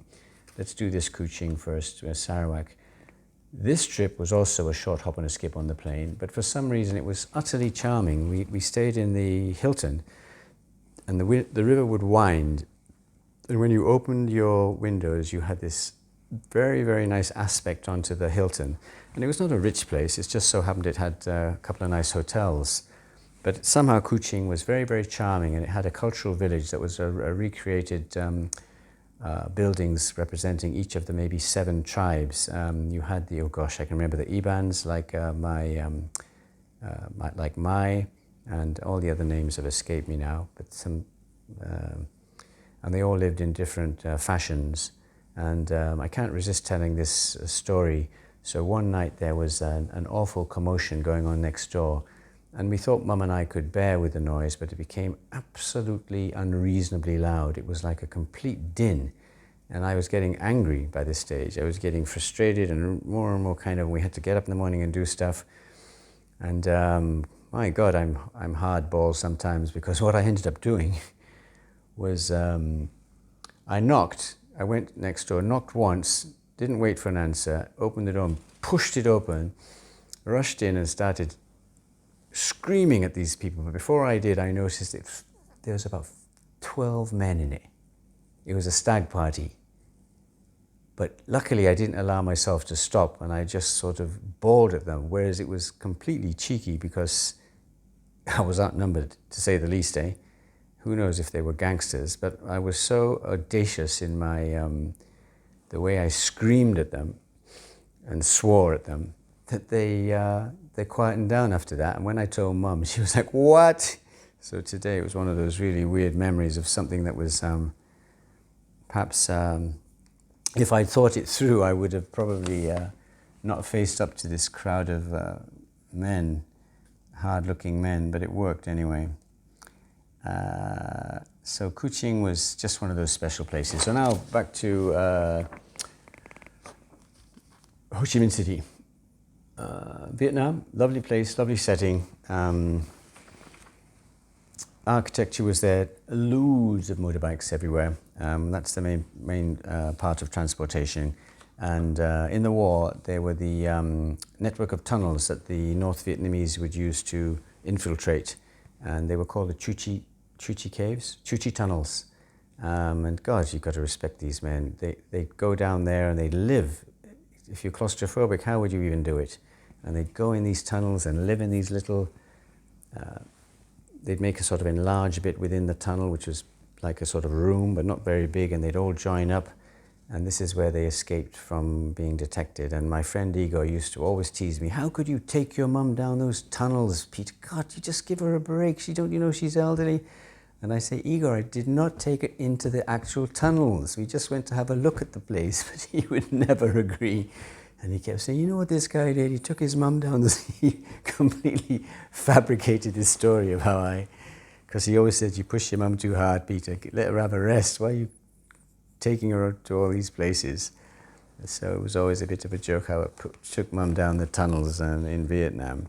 We enjoyed the trip. Now, as if that wasn't enough, that same year in 2008, so I came back for summer for my holidays, and we had it planned. We had booked a trip, something I'd always wanted to do, Scotland, never been to Scotland.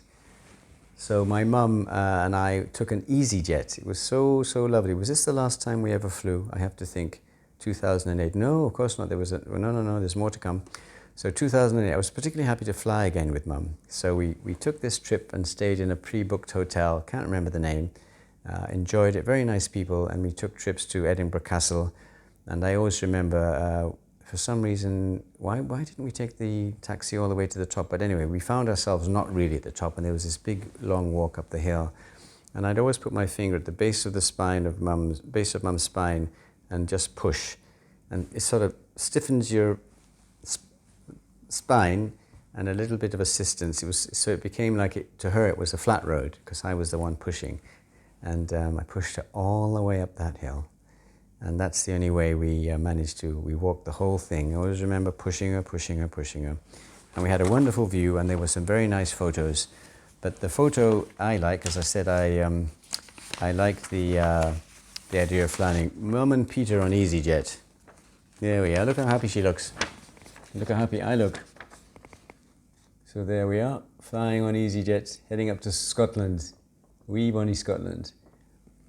Now you can imagine, I could have chosen so many photos, but I just had to choose something.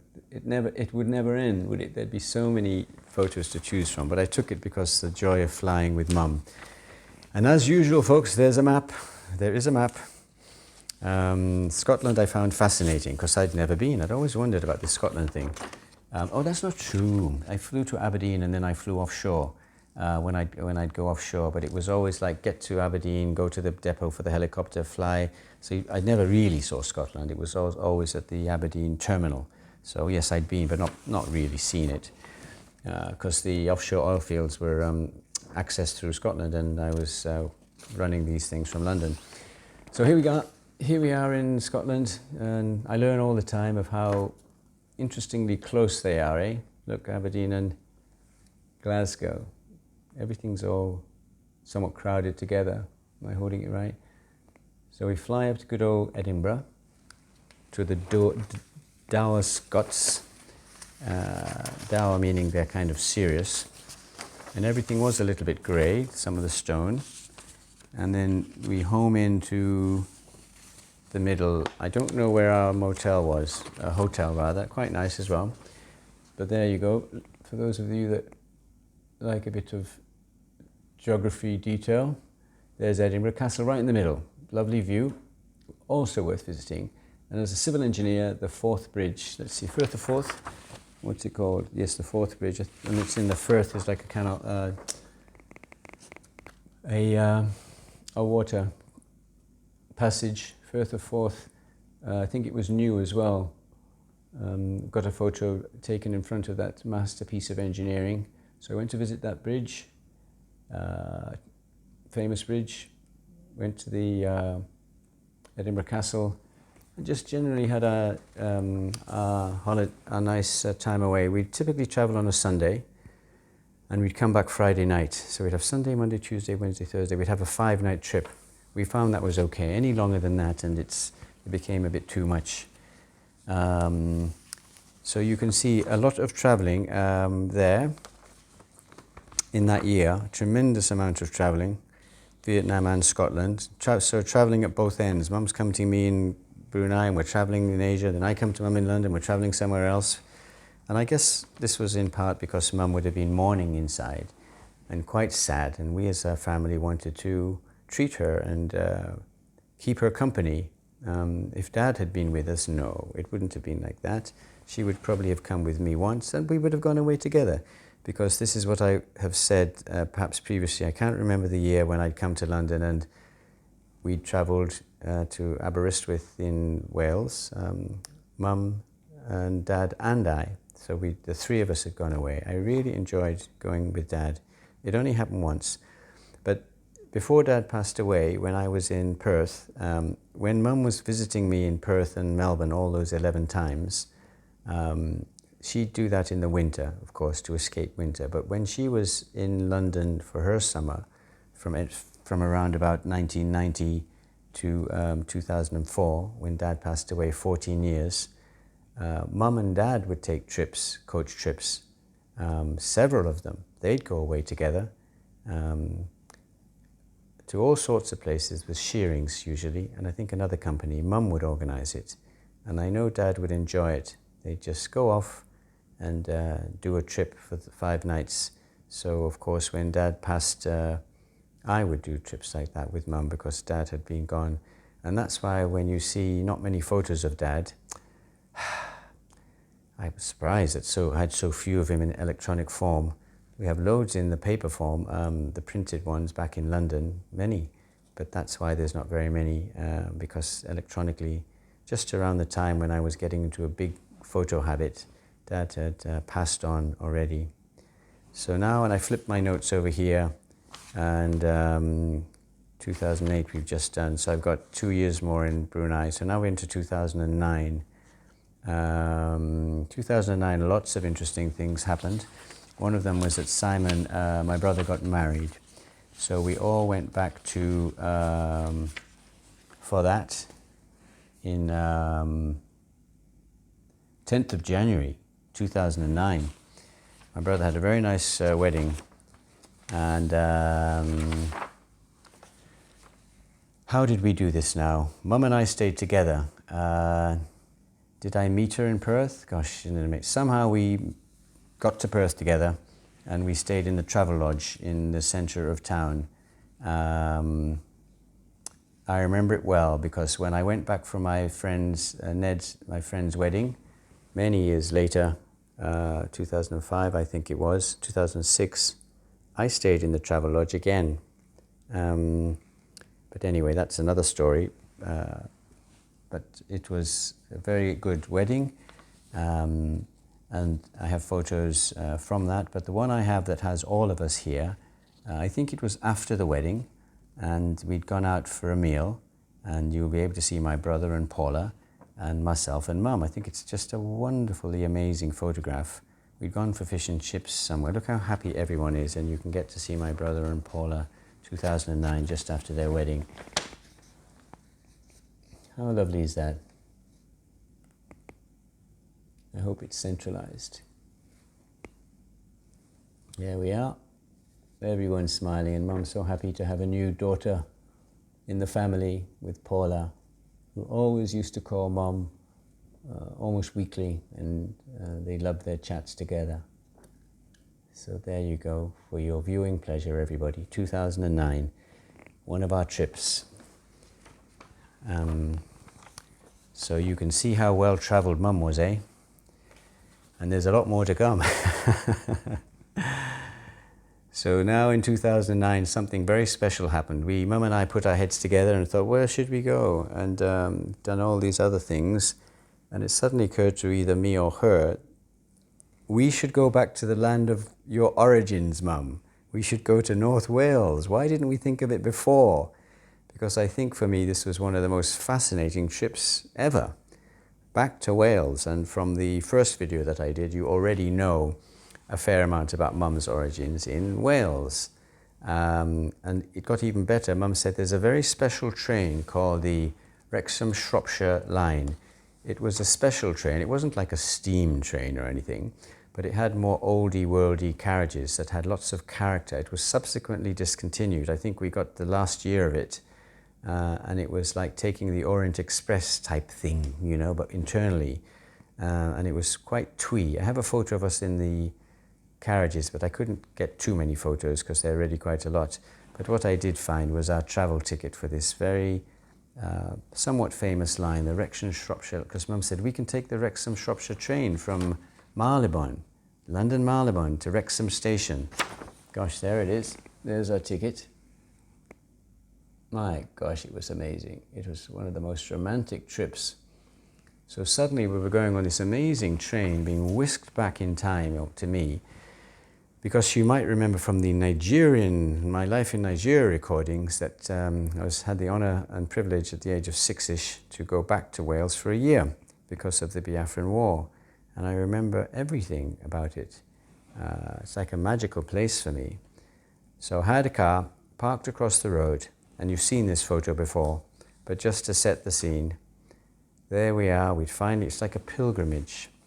And Mum was walking across the road, and I just felt a sense of great history to take my mum walking back to the place where she was a little girl, and now she's had a son, and that son's taking a photo of her, and that son appreciates where he came from, and my grandfather, the spirit of my father, is watching it all, and I look like my grandfather.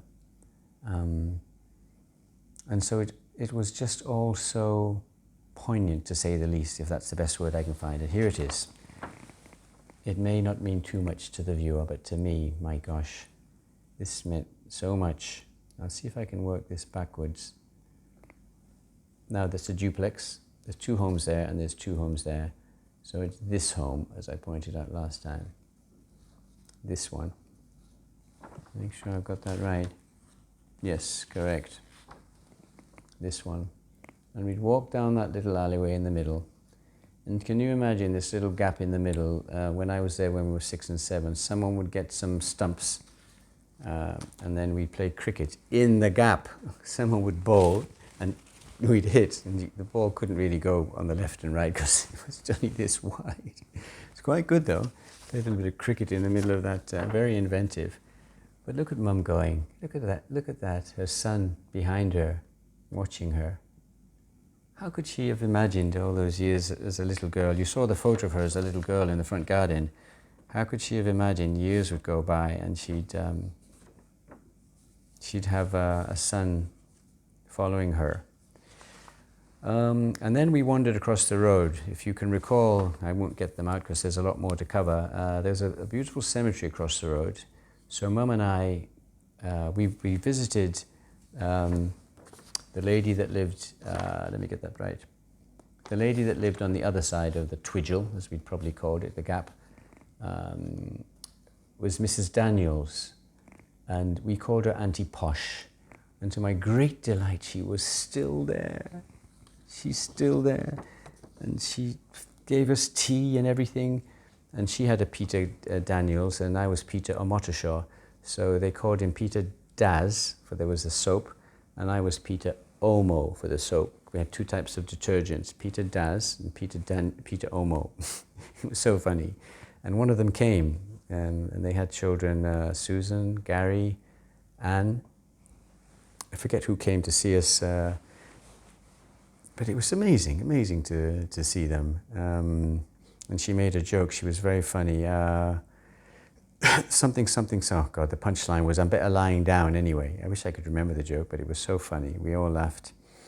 And we said something like, yeah, you should do stand-up. And she said, I'm better lying down, actually. Or something like, oh God, she was unflappable. Anyway, so then we crossed into the cemetery to find the resting place of Mum's parents. And it took us a while. We had a clue Mum could remember, but my gosh, I think we were at it a good half an hour. We finally found the tombstone of W.T. Evans and his beloved wife, Evelyn, whom I never met. It says, I have called thee by thy name, thou art mine. There's Mum with her parents. So what I would like to say is we made 2 visits to Wales, and when we came the second time, we put flowers. We probably did put flowers this time, but I would love to show you a picture with flowers to show you that it was loved and tended. There's my mum. She did them proud, I have to say.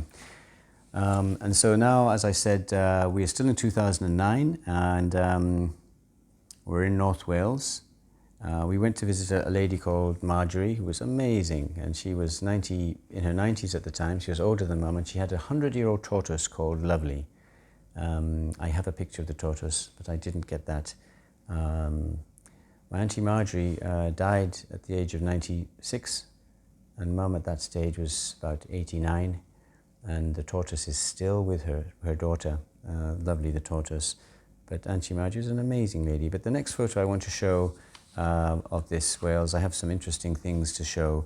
One of them is just to show the countryside of the land of Mum's birth. It's not a good photo of Mum, but I want to show, these are the rolling hills of Wales. This is the bit that puts a tingle up your spine when you look out and you think, this is the earth, this is the salt of the earth, this is your origins, this is the place you come from, these valleys and hills, and the sounds of the Welsh choirs. It's almost like the Shire in The Lord of the Rings. And so this is the earth that gave rise to my mum, and it's the town of Llangollen along the River Dee, 30 miles or so, 50 kilometers from Akrafaya, where they have a singing competition called the International Eisteddfod every year. People come and sing tenor, bass, baritone, various types of music. So, as you know, the Welsh are famous for their singing. So I shall point it out. Here you go. And it's a lookout point. And I was so happy. I never thought I'd get a chance to go twice. And there's the town of Llangollen down there. And we were staying in a very posh bed and breakfast, beautiful thing. A boutique bed and breakfast. Gosh, we look run by a very hardworking husband and wife team with the best breakfast ever. Oh my God, lashings of bacon and stuff like that. So there's Mum, and I was always struck with how she would have been there as a little girl. So I kept feeling this sense of history of how it must be for a parent to revisit a place with a child. Speaking of revisit, so I thought, okay, Mum, you know I was born down the road. I won't bring the maps up again. I think you've seen that I was born down the road from, maybe I should bring out the map, from Akrafaya, where my mother was born, the place of my birth was Chirk. And in Chirk,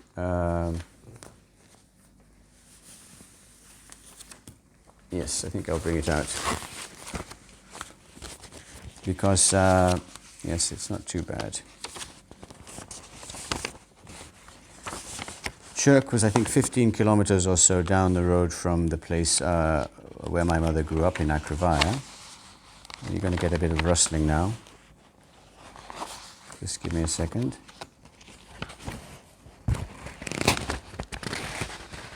Wow. And you get to see, should have had this one ready, huh?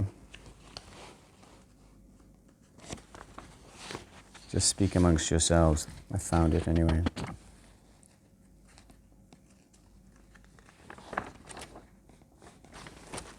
There it is.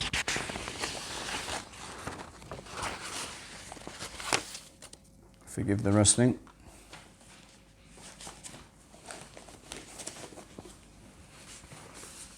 It's only the place where I was born, so how...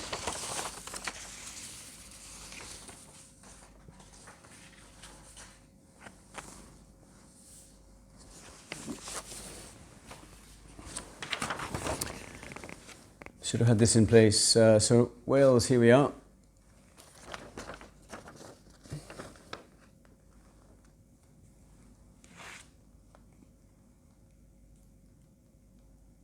Akrafaya, and then there. That's all it is. Hop and a skip to Chirk. I didn't check. 12, 15, 20 kilometers at the most. And if we home in on it, so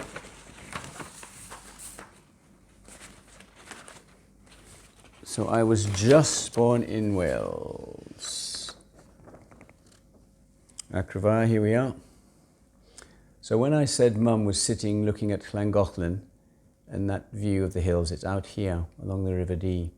It's famous for the singing competition, Llangollen, double L.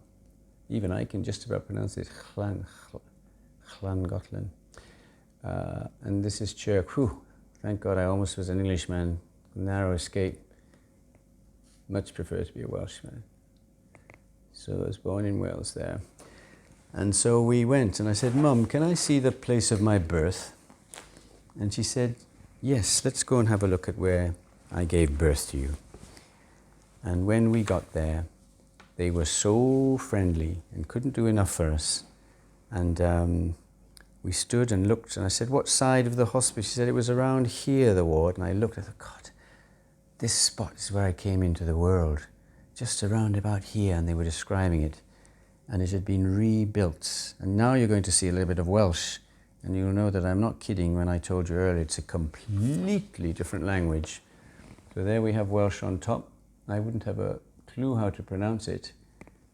Chirk Community Hospital. And there's my mum. I wonder how she felt. I seem more struck than her about going back to the place of my birth. And one of the nurses was so interested in our story. She said, wow, you came all this way. I said, yes, I wanted to see where I was born. And so she sent me later on a nice package of various things. A couple of weeks had gone by, and one of them was this. She went to all that trouble. She said that it had been knocked down, but when your mother gave birth to you, this is what the hospital looked like. Ta-da! Fancy that. It looks almost scary, doesn't it? Completely transformed. So my mum would have come in labor through those portals, and I came out somewhere there. I remember on this side, somewhere in that wing. That's how much I went into it. That was the place of my birth with my mum in Wales. Thank you for bearing with me with all the rustling. So you can see that I found my trips to Wales extremely fulfilling and fascinating. And in the future, time permitting, I would very much like to visit Wales again, and Nottingham University, and have a potter around, and Tenerife, which I told you I'd been to with my mum and Simon on holiday. Bruges, probably not. But if I had a special person to go, I'd want to show them, come and see this Bruges place. It's so charmingly lovely. You go along the canals and all that. I was very taken with Bruges. So where are we now? So I'm still in Brunei, in case you're confused. But I've come to London, and Mum and I headed up on our trip. I still think it was only a week. I still think we'd always leave on a Sunday, come back on a Friday in this posh bed and breakfast. We get the train back. But of course, when I got to Wrexham, I'd arranged to hire a car, and that's how we were able to take the romantic train and then travel all round, driving here, driving there, and in the hire car. Even though I hadn't driven in the UK for ages, I found that I'm a good driver, and I was able to handle it, no issues. So now we're coming to 2010, and my time in Brunei is up. And I left just after Christmas, just about the time Mum would have been coming. So she didn't come that year because it was the big time to move to, luckily for me, having got a job in Thailand. I couldn't believe my luck. 8 years of going from this place of Muslim, conservatism, and as a single man, not much party, but mind you, a lot of work with Shell. And suddenly I'm going to literally the land of freedom with a Buddhist backdrop and women that I found more attractive, and I just couldn't believe my luck. But somewhere in there as well, there was a coach trip to Dorset, Mum and I. We took a coach trip to Dorset, and we met one of our mum's old friends. We met the, yes, this is interesting. Yes, in this house here, and my brothers will remember because they also know the history. In this house here, we had an auntie called Auntie Edie. She was lovely. And her daughter, Auntie Edie, was considerably older than my mum. And so her daughter was the one who married this gentleman, Uncle Ken. Ken, that's right. And he was a beefeater in the Queen's. You may recall that when the Queen had her funeral just now, there were some of the people who stood guard of the coffin had a hat that came wider, very, very ornate, and some puffed things, and looking most ornate. They're beefeaters, and they're the personal, not guard, well, let's call them consignment of the Queen, the beefeaters. And he was a beefeater. Ken was a lovely chap, and he'd worked in the Middle East, and he knew about this away from home, and he said that when there's no pubs or anything like that, and you've had enough a tour of duty, he said it makes you wanna, what did he say? It does your head in anyway, because I was stuck in the backwater in Brunei. It's a bit of a backwater. And I said, Ken, he said, yeah, I know how you feel. And so we got along so well. But anyway, so on that one of those coach trips to Dorset, we met them. Wonderful to meet them. And he didn't last too long after that. He died. And he's buried in the same cemetery across the road from the house. The same cemetery my grandparents are buried in. And on our second visit, we went to see, and he's in an urn on the left-hand side. He was cremated.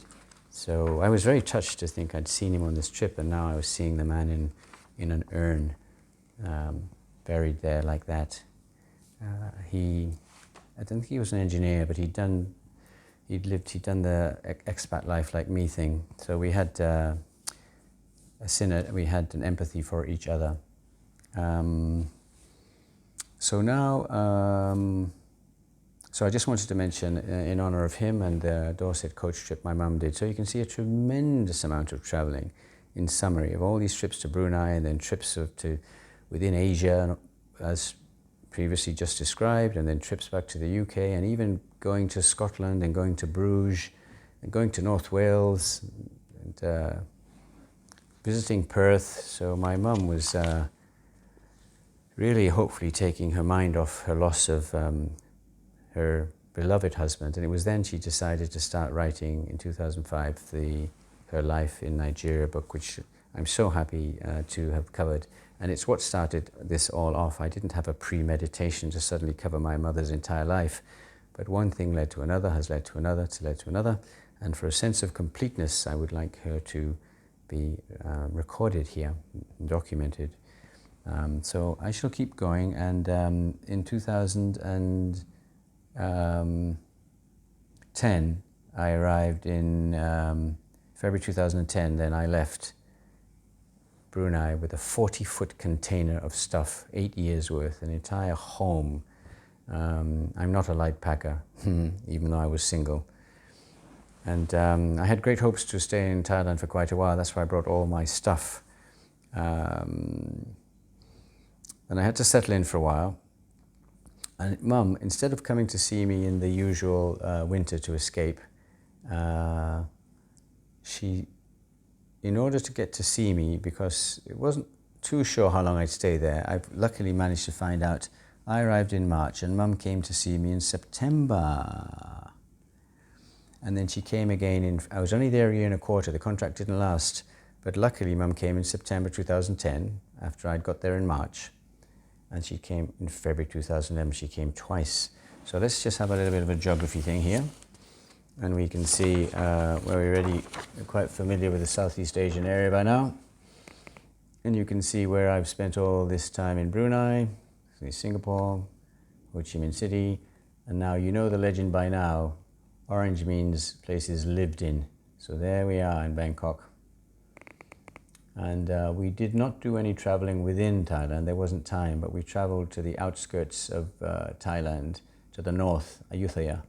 That's why you don't see big arrows radiating out. There wasn't enough time to, and Mum was getting older by that stage.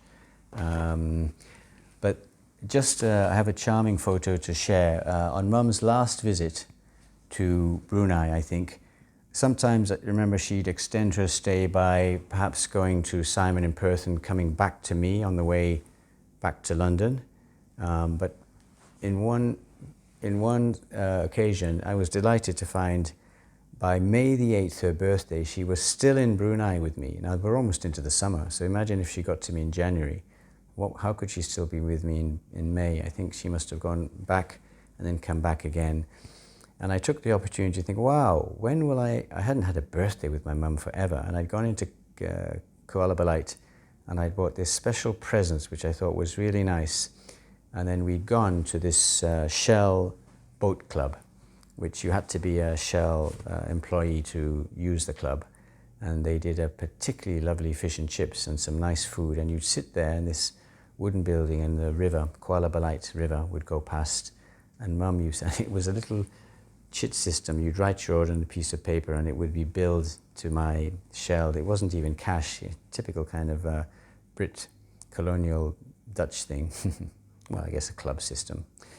And as I flitted through my hundreds of photographs, as I said, how to choose this, the depth of richness is so much with all these trips that I thought, no, I must mark this birthday day with my mother, which was rare, because by the birthday, I wouldn't have birthdays with my mum. She would have gone back in April latest, and then I would come back in June for the summer. So May is that shoulder season where I wouldn't come, because it was summer hadn't started and Mum had left me before the summer started. So we didn't do Mum's birthday. We weren't in the same place. It fell in the wrong time of year. So I jumped at the opportunity and I bought her this, I thought, rather lovely assemblage.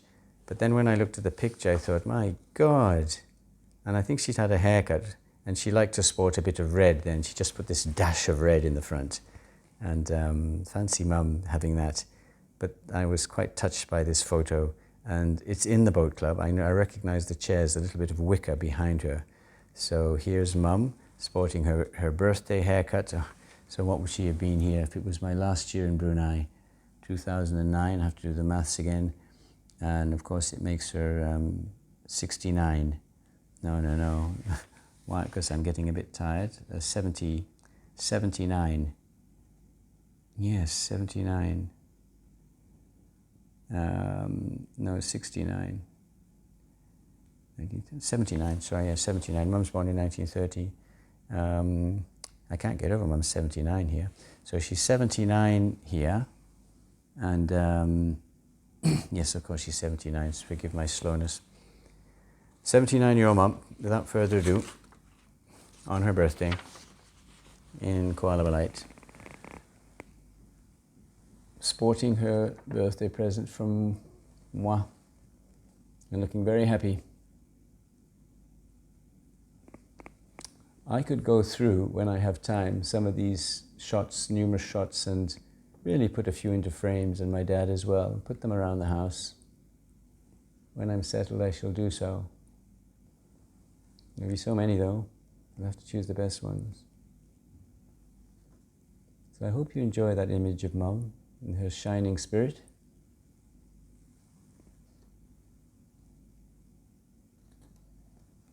What a day.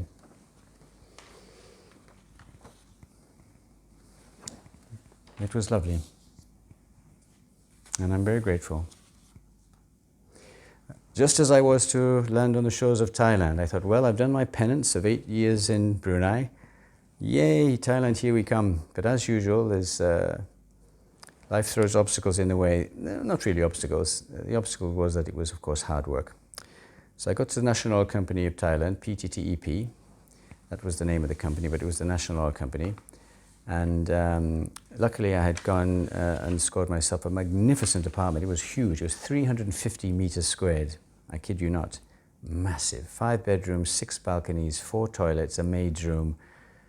I used to sort of think this is completely impractical. To walk from my bedroom to the kitchen to see, and I had a maid that would come in and go and walk back. But now that they say you need to do 10,000 steps a day, this is the trick. Get yourself a big apartment and just grumble all day as you have to walk. You're getting your steps.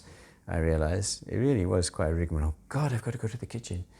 So luckily all my 40-foot container could work. And it was near the beautiful headquarters of the Petroleum National Oil Company. They just built this stunningly new building. There's some great architecture in Bangkok. No, really, it was, I wish I had a picture of this place, brand new. And I'd ride my bicycle and hook it up. And this mad expat racing through the streets, back streets, it was just about doable. And I'm so pleased that Mum, security was good enough to let my mum in once, and she came to see my office. I had so many pictures I could choose from. But this is me sitting at my curved, very modern desk in that exact location that I work so hard some nights. What memories, eh? With Mum. She came in to see me, my office. So there she is, sitting with me in PTTEP in the office. What a memory. Haven't taken any in the apartment, but during this year we did some trips. The first trip and the second trip are a little bit intermingled. But one of the great things about the trip in Thailand was that just with my luck, I went through some agent or something, and I don't know quite how I did it, but someone mentioned, I said, I need help, I need a maid type person. And I got to meet this wonderful person. And Thai people's English isn't always great because they weren't colonized, and so why should they know English? But this lady had lived in Israel, of all places, for 2 years, had a degree, but just needed some money and wanted to do this work for a short time. And her name was Aim, as in take aim, A-I-M, Kun Aim, I called her. Mother called her Aim, Mum. And they got on famously. Until this day, Kun Aim and I are very good friends, and I literally think of her, if she ever watches this, as my family. She knows this. When I think of Thailand, I think of Kun Aim as my family. I really do, because she knew Mum. There's that link through Mum to Kun Aim. So I will retire in Thailand at some stage and live there for an extended period. And so I feel that I already have my family there through Kun Aim, and her daughter's name is Shompu. So I do feel very lucky to have met. I said to her, "You're a fantastic ambassador for the Thai people, Kun Aim." She just smiled at me. And so may I present to you, she was always so loving and caring with Mum, the wonderful Kun Aim. We were in touch just the other day. I wished her a happy Loi Krathong ceremony of the floating lights. Lucky me, huh? She was amazing in every respect. So she'd come in the mornings and she'd leave after lunch. So Mum had wonderful company. Yes, Kun Aim. And that's her car. She even had a nice car. So I'm glad that I can let you know about her. So then Mum and I would take trips. I cannot separate the two trips of the March and the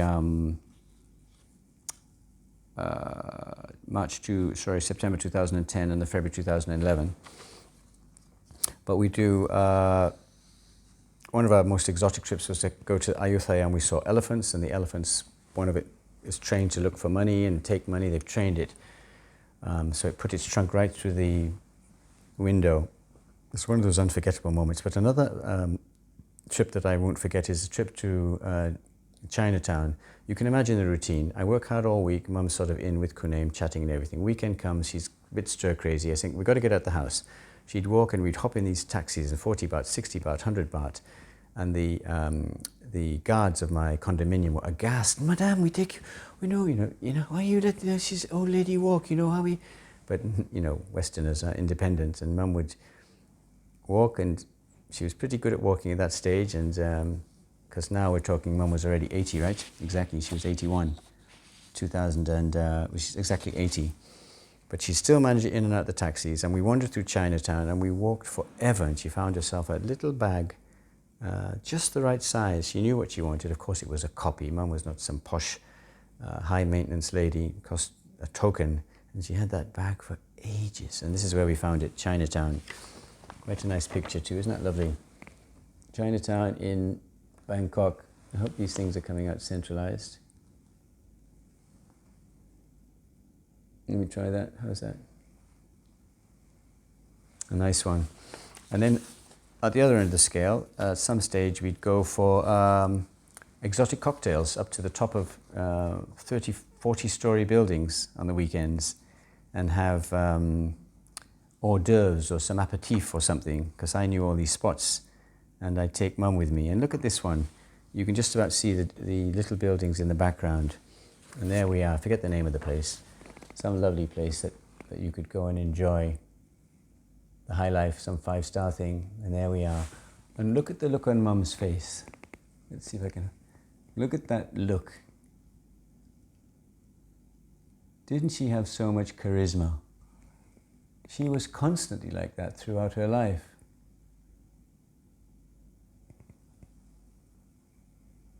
So there we go. Another lovely photo of the traveling duo.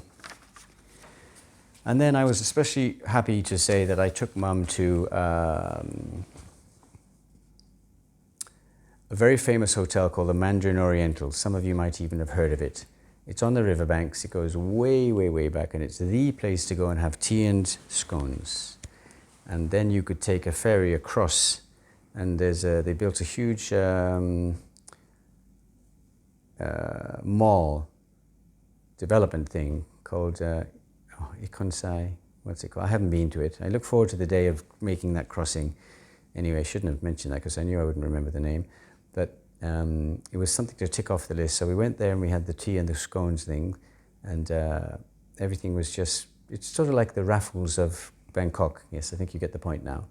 And the Mandarin Oriental, my friend Igor went there recently, and she's standing just at the end of the gardens. It doesn't really do it justice, but you can see it's on the main river, Chao Phraya, the Chao Phraya River, which Mum and I one day had should have printed that out. We took a night trip down the Chao Phraya River where they had dancing and cocktails and stuff, and you could see all the glittering lights. It was a wonderful trip. And this man was teasing Mum a bit, and he kept coming up to ask Mum, will you dance, madame? And I saw that Mum was quite intimidated by the time, because she thought he was being serious. Poor Mum being hounded by this man. And but she was still attractive at 80, wasn't she? So there she is on the Chao Phraya River. We just had our famous tea outside the Mandarin Oriental. And we'd hop back in any old taxi. And that we just made our way around. She was very practical. There you go. I hope that's getting centralized. And so then there was a bit of a mad dash. The contract was not continued with. It was disappointing to me. It was the first time that had happened to me. And I scattered around thinking, what am I going to do? What am I going to do? It was quite stressful, and it was on Mum's second visit in March. First visit, as I said, was September 2010, and she came in February 2011. And in February 2011, I already knew the contract wasn't going to be continued. They kind of left me high and dry. So because I had 40 cubic meters of stuff, I had to find storage to put all my stuff. It's still in storage 11 years later. And what was I going to do with that? I gave Kun Aim so many things. Furniture, this, that, and the other. Gave that all. Still my furniture's with her. She was so helpful. And she says, if you ever want to take it back, because she had a house, you see, quite far to the north, but just within Bangkok. So then she came to give me moral support. I thought, is this really the time for Mum to be around? It was quite stressful. And that's the time she woke up one morning and said, Peter, my eye. And the owner of my property, who lived in America, a Thai lady, but popped in every now and then. They had quite a lot of money because they owned the whole block, her father. She was my landlady. She gave Mum a book that was her favorite author. And that's the last book Mum read with normal eyesight. The eye just went. And I'd always wondered if the stress of being around me for this job thing.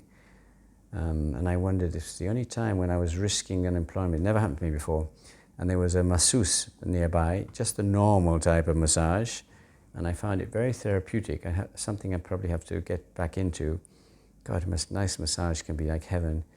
And I was lying there having this massage, worried, put out some feelers, and I was lying there having a massage. Mum was still with me, and my phone was not too near my head, but out to the left. I was having this massage, trying to just chill. The phone rang, and I just sort of reached during the massage. The lady said, "They want to see you for an interview." I was like, I never forget that moment.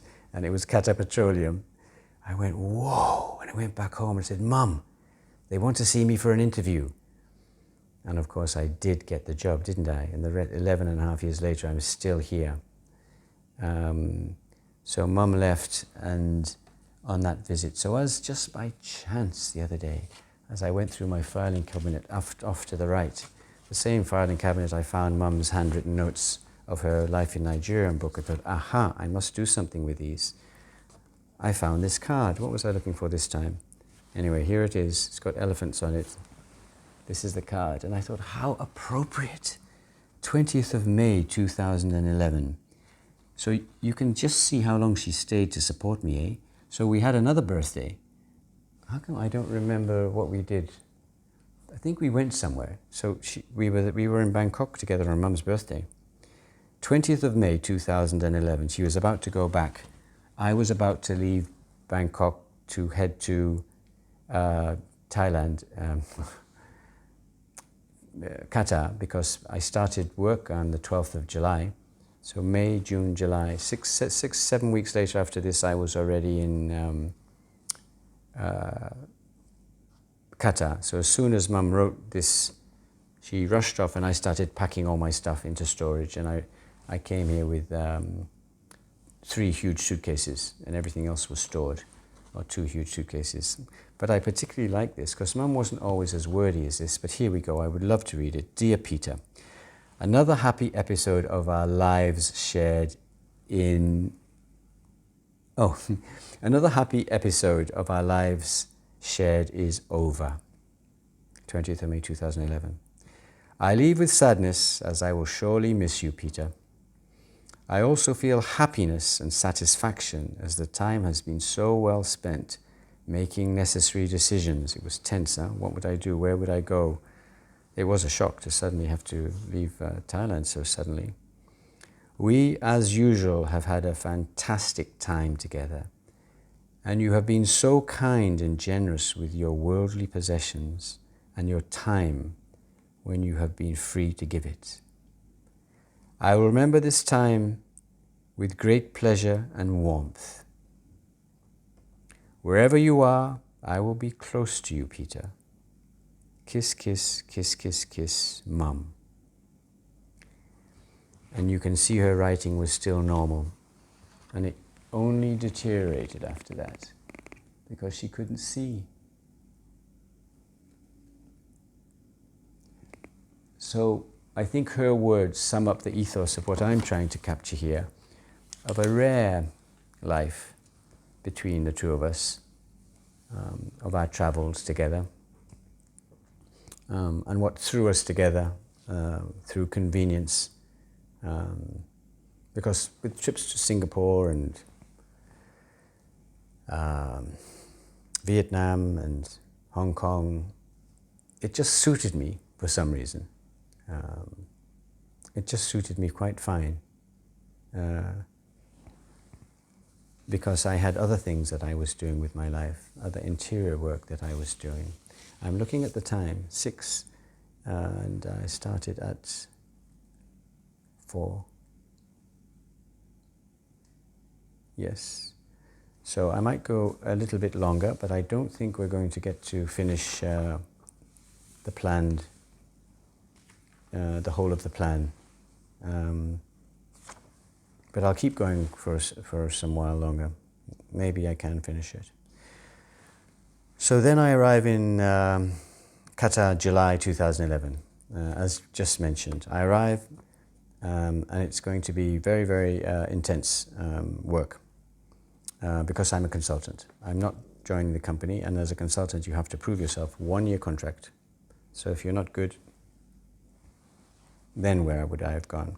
So I hit the ground running, bam. And so that's why, to my surprise, even though I arrived in July 2011, don't know how I managed to do this. I actually do remember it. I remember I must have made a deal with them that I needed to go back to the UK. So on the 30th of August, I'd only been there less than 2 months. I was back in the UK suddenly for a break from the 30th of August to September. And it wasn't just any old break, it was the North Wales, second time around. We must have planned it. Oh, I know, it was Eid. That's right. Now, yes, in Qatar, Qatar closes down twice for the religious holidays of Eid, and you get a week early summer and a week late summer, and you have to take the break because the company's closed. Of course it was Eid, because I wondered, how could I have left? I had no choice, yes. So that's right, it was Eid. So Eid came up and I rushed to do this holiday. This time it was still quite an interesting ride. We took a Virgin rail train to Wrexham from, forget the railway line, maybe Marylebone again. And so here we were now with this, the Welsh trip was so amazing. I said, Mum, let's go to Wales again. Let's see it again. It was just so poignant to me and so meaningful. And we saw my Auntie Irwin, who lived near the aqueduct, etc. And I was just steeping up all this land, all this spirit around the place. Fascinated by it, quite frankly. So I was overjoyed to get a second chance. So this time we took Shropshire Romantic train. Had stopped running by that stage, commercial issues, I guess. But the Virgin train was just your stock standard train and whisked us up there. Had the hire car ready again. This time I got a nice Golf GTI type thing. And at this stage, planning the rail fare, I found these. I found the email correspondence between my mother and myself. And that bar of text at the top is my mum. And I taught my mum how to use computers. It was a little bit tricky and to type, and she would have sat there and typed that thing out slowly, press send, and finally joined the computer world. So pleased that she was able to do it. And on one occasion, she ordered some supplements, and she literally went through to the payment page and paid. I used to usually get them for her, but once she did it herself. Then she learned I taught her how to do texting, SMSing, and she texted till the bitter end. And I remember her friend saying, I can't read so many of your mum's SMSs, Peter. She really makes so many spelling mistakes. And we were sad about it. In the end, she just had to stop so many times because she couldn't see. Remember, since Thailand, her eyes the macula is a progressive disease. And I used to go with her to the Mayday Hospital near Croydon, and she had about 5 injections into her eye, didn't even complain till the eye started scarring. So she tried everything with the macula, but there was no cure. As usual, she bore it stoically, but I looked at her messaging with fascination because it had been so long since she'd been able to do that. So she was 81-ish when she was writing these emails, etc. And she was amazing. And then look at the end where she'd indent, my love to you, Peter. She'd sort of indent, love, Mum, as if it was handwriting. Hope you are top of the pops, Peter, as Agnes would say. Agnes was her friend down the road, who was an amazing lady who also passed because she was older than Mum. So all these things we take for granted. We don't have time to revisit the past. And then we don't appreciate them oftentimes till they're gone. Fancy all that lovely texting. So I should continue because I've just got to Qatar. And weeks later, woof, I'm away for Eid. I've barely even been there. I remember Mum asking me, how's your bed? And I said, I don't barely sleep. I don't even know how my bed is. That's why I think you'll see me looking a bit tired in these photos because now we're back in Wales again, trip number 2. So trip number 2, and here you will probably be familiar with the home of our origins, and here's a rather slightly over triumphantly looking Peter standing with his hands on his hips outside the house, looking very happy with himself for some reason. I always have to think of the house. Yes, this one with the white door. Here I am, back again. Ta-da! And Colin was the name of the husband of Auntie Posh, Colin Daniels. Auntie Posh eventually passed on, and luckily I got the number of Colin, and Mum used to ring him. Mum used to ring Colin. Had she passed on this second visit? I get confused if we saw her twice. I think she might have passed on. Or did we see her twice on this second visit? Isn't memory a thing, eh? Anyway, there we are back again, and I'm so happy to be back. And I might have mixed up visit numbers 1 and 2, but hopefully not, because it'll give me great delight to share again the aqueduct that I talked about. And I said that Mum and I visited the aqueduct, and look how you can see how magnificent it was. So the aqueduct was this famous construct that took a canal across a valley, because that's how they transported goods and services along the waterways, and that was important for commerce. It was very handy to transport them on the canals. And what would you do when you came to a valley? Then you built something like this. So there, by Isambard Brunel, the famous engineer, I think it was 1860 something they built that. Look at that. It'll stand forever, won't it? Isn't it a beautiful thing? So we went there, again, just down the road from Acrovire. And here's a lovely picture of Mum and I standing at the beginning of the aqueduct. So there we are in Wales again. And you have to remember that these were especially special because I remembered it from the age of 6 when we went there due to the war in Nigeria. And I had a whole year exploring the area and everything. So I'm doubly blessed, eh? So there we are. And it would be my pleasure someday if I had someone that was interested to take them up and show them the area myself. And then I also mentioned that with great pride, my William Tompkin Evans grandfather's printing press is still running. And so here it is. We went and had sorted out. He used to ride his bicycle to get there, and he'd come back for lunch, Mum told me, and then he'd go again. So he'd go twice. There it is, that same house. Wish the car wasn't there, but in the old days it would have just been no car. You can see the W.T. Evans, yeah? I hope I'm centralizing these things. You can see the signpost. The guy couldn't have been friendly enough. And he chatted and he chatted and he chatted, and he said the house is famous, and he took us, he said, because in this room here, there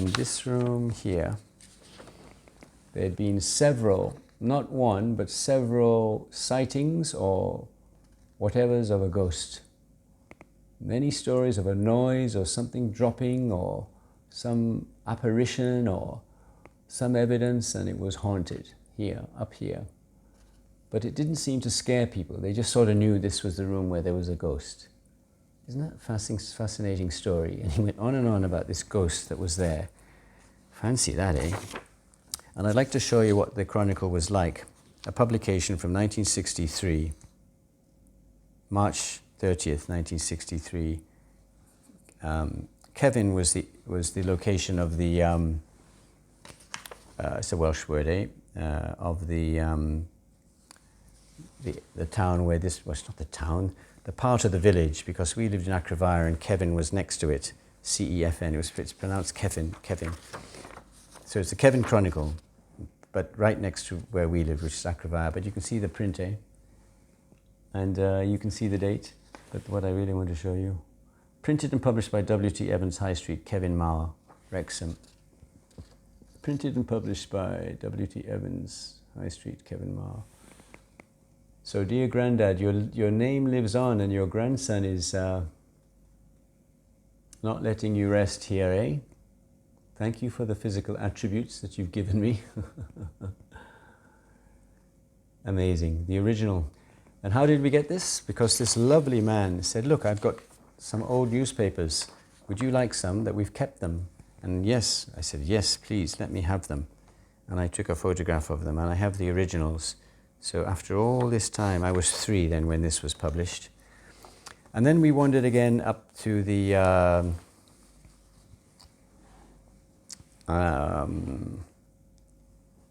Llangollen, and I'll show you some more pictures of that.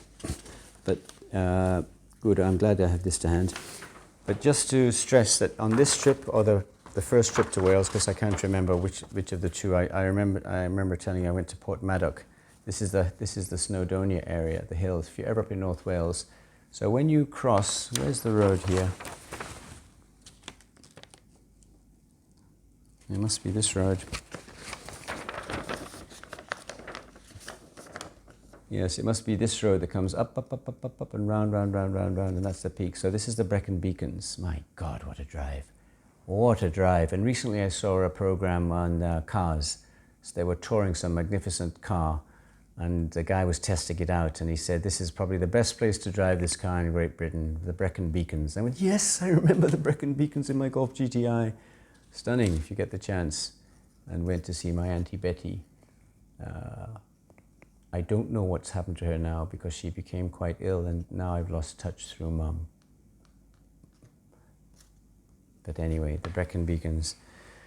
So those are worth noting, I must say. But it gives me great pleasure again to share more of Wales, because this, again, these photos are even better of the, that sum up Mum's, where she would have roamed as a little girl, and that spell to me, what is Wales?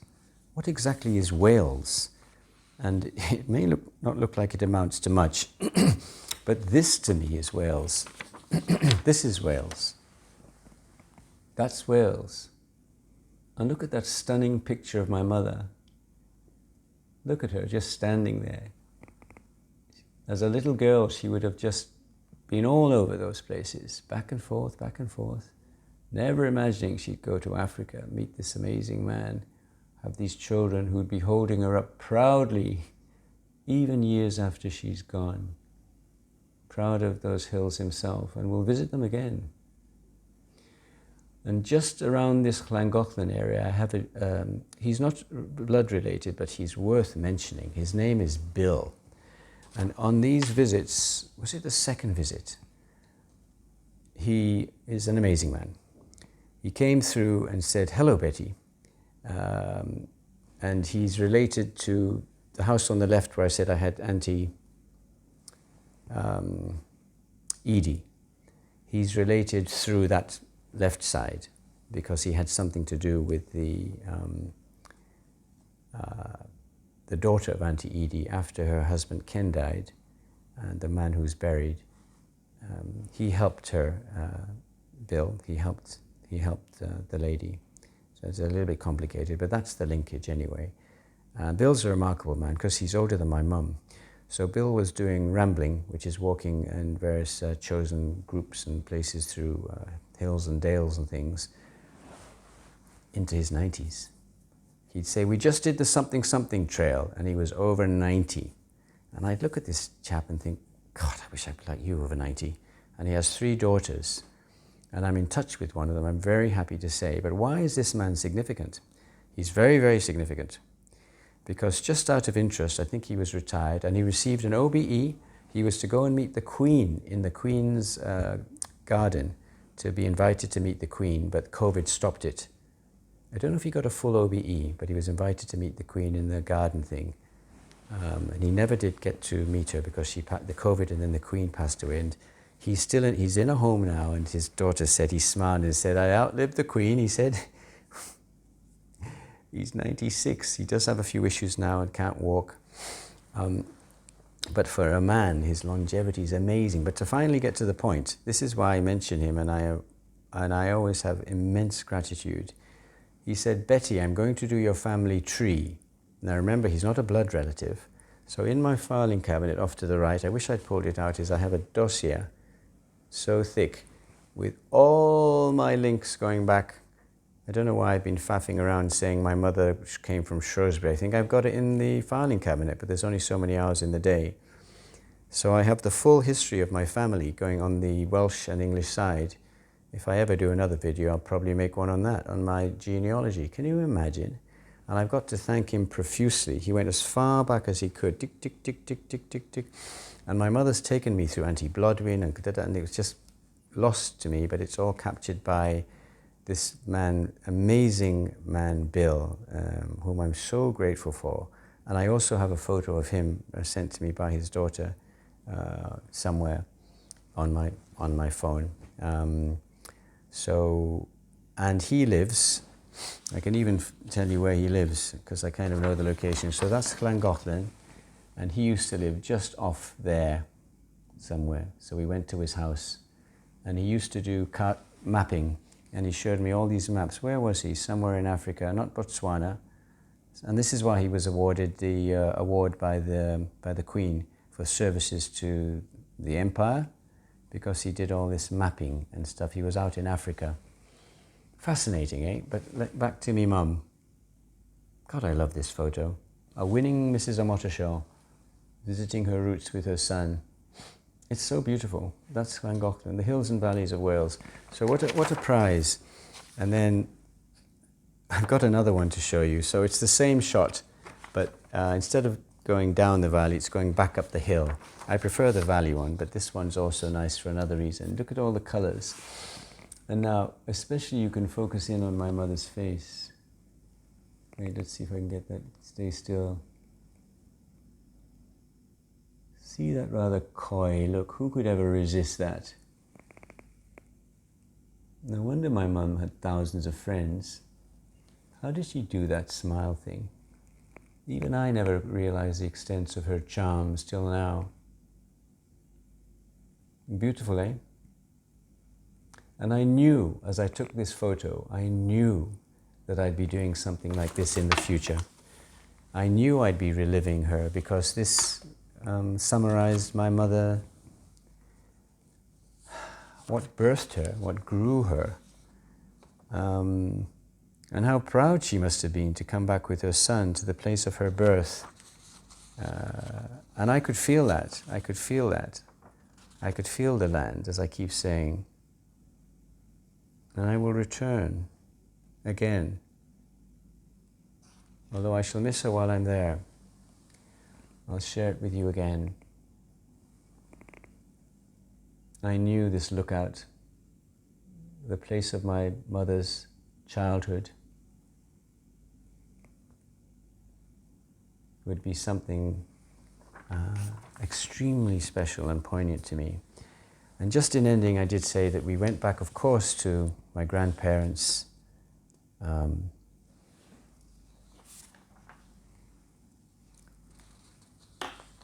grave. And I think you can see it's the same visit. This is the second visit. See the lovely outfit? And then here we go.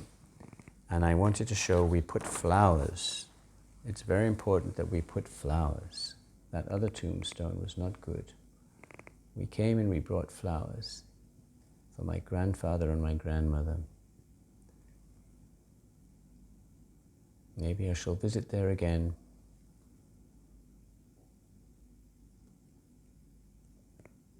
Of course, it won't be the same without Mum. But I'm very pleased about that second visit. And as I went through all my notes, I thought something else I need to share. Thanks to my wonderful company, Kata Energy, they have very generously allowed us to, some of us to have tickets. And I have a huge Welsh flag outside my office. One of the very nice ladies got a whole set of flags for the World Cup, and we pinned them all through our offices. And they said, "You must have Wales, Peter," and they insisted. I said, "You can just put it." The secretary said, "No, put it outside your office." So I could, this lovely Welsh flag, and as if that wasn't enough, they said, "We might be able to get you a ticket." And I said, "Well, if you can get me Wales," and so here we are. It's in a few days. By the way, the opening game of the World Cup's tomorrow. I hope it goes well for Qatar. And here it is, guys. Wales and Iran, may the best team win. So I'm very pleased to say that I never thought I'd see the day where I'd be staying and living in Qatar and watching the Welsh national team play. And I'd just like to say that I'm not overly nationalist. Of course, I have been blessed with two origins, Welsh, my mother's also half English, and Nigerian. But it's part of the fun of life, isn't it, to have culture. It's a richness, but then we balance it on the other side by realizing that it can also be a problematic thing if you're too nationalistic. But it's just part of the joy of life. It's nice to have a pride in a certain thing. But I'm proud of the whole world. I'm a world citizen more than anything else. And I think if you're mixed, that's what it's hinting to you to transcend, basically, and giving you an opportunity that because you're somewhat split, then you choose to do something like that. And at least that's what I feel under the best circumstances. And I can't resist to also say and show off a little bit. Oh, I have to show off a little bit. The World Cup, because it's a once-in-a-lifetime event. I am going to show off a little bit and show you, I hope you can see, circled in pencil. Where's the Welsh game? There it is. Ooh, it's this Friday. Fantastic. I'm seeing Brazil, Serbia. Igor, I'll be cheering for him, my dear friend. Wales, Iran. Poland, and I won't go through the names of the teams. I got weekend games. They're pretty good. And then I've got another stadium, and then I've got another stadium, and then I've got two quarterfinals, semi-final. I've got a final! So I've got, now with the Wales, 1, 2, 3, 4, 5, 6, 7, 8, 9. I've got 9 games. My gosh, I'm going to be busy, aren't I? 1, 2, 3, 4, 5, 6, 7, 8. Yes. That's right, but I'm glad I got a final ticket. One semi-final, 2 quarterfinals, and some interesting games there.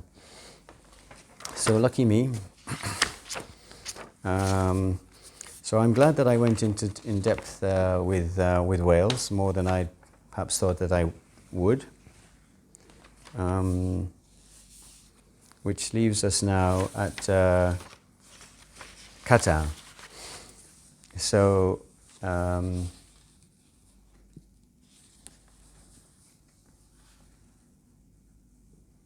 I think I can still do some Qatar. I will continue with Qatar. Yes, I will keep going with Qatar. So where is Qatar? So now I've done the North Wales trip with Mum, and suddenly I'm back in Qatar again to really work. And by February 2012, I've been there 8 months. It's time for Mum to come. I purposely got a 2-bedroom house flat, not far from where I am now, in the Somerset Hotel. It's very posh, being paid for by my company, so it's all good. But first of all, Qatar. Where is Qatar? So me and my famous maps. Orange for London up here, and the yellow dot down there for Qatar. It's a very interesting little peninsula that sticks off like a thumb, sticking out there in the, and I always mix them up, Arabian Gulf, because there's Gulf of Oman a bit further down. The Arabian Gulf sticking up like a little thumb peninsula, in the Gulf of Arabia. There it is. And there's the UK. 6 hours, 10 minutes, depending on the wind, 6 to 6.5. I forget which one's quicker. Very convenient. 4 flights a day, Qatar Airlines, lovely airline. Used to rely on pearls and pearling, and they were one of the poorest countries around, and they discovered massive gas, and now per capita, I do think they're the richest people per capita. They say Switzerland, but I think Qatar would be number 1. There's 2.8 million people, and there's only 0.3 million are Qataris. So, and I've, to my surprise, been here 11.5 years, and my stuff's still stored in Thailand. So, cut a long story short, 4 trips. I thought it was 3, and I was stunned when I found that Mum had been here 4 times for some very memorable trips, I have to say. So, homing in a little bit on Doha. Let's try and finish Doha. And we'll have to do another video on the trips around the UK later, I think. So here's a very nice map of Qatar, the peninsula sticking up out of Saudi. There's the border with Saudi. Oh gosh, I wish I'd done some distances. But Doha to 150 kilometers across, something like that. 150 up here, 150 kilometers down there, something like that. An hour and a half you can be in across here, but this is Doha, where I am recording from now. And Mum and I would take trips across there. We'd take a trip up here. We used to love going to a little hotel there and having coffee. There was a resort down here. We'd go there to the resort. So these were the places we'd visit. We went here with Mike and Evelyn. The people I said that I live in Kota Kinabalu, whom I introduced. He was working here at the time, and we overlapped. In fact, I took over his apartment.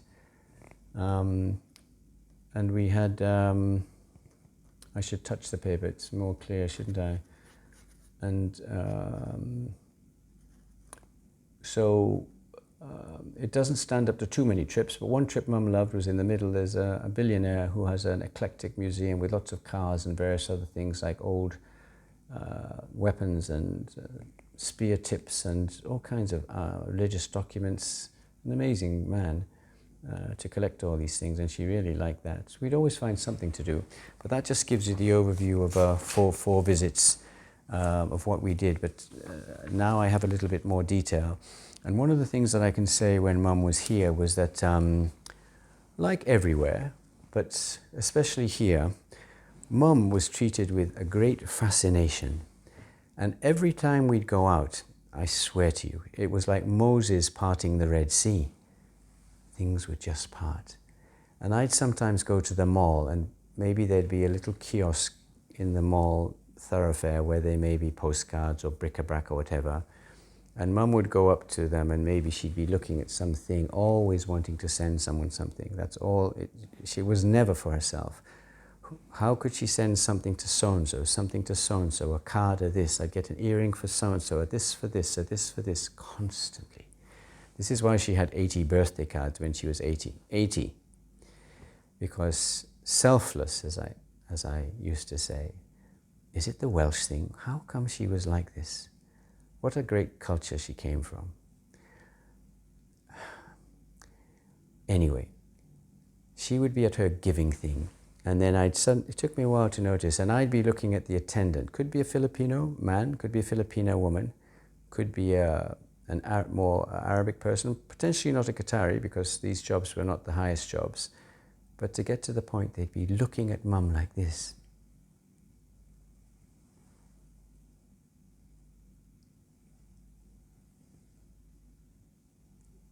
Staring at her. Like they'd seen the Queen. She did look a little about the Queen. Some effect she had. And then she'd turn, they go, Mum, how are you, Mum? Can I help you, Mum?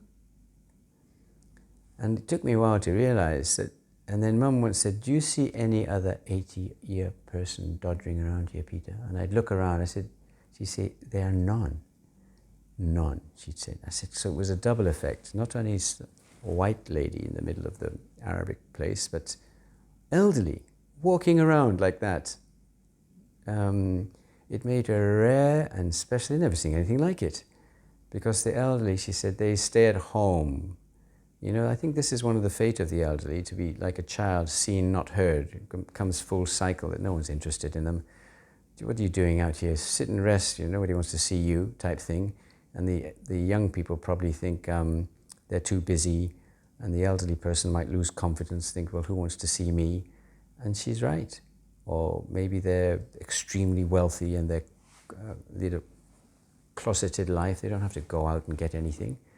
So Mum was this kind of freak. People were absolutely fascinated by her. And this is one example. We went to a posh hotel, etc.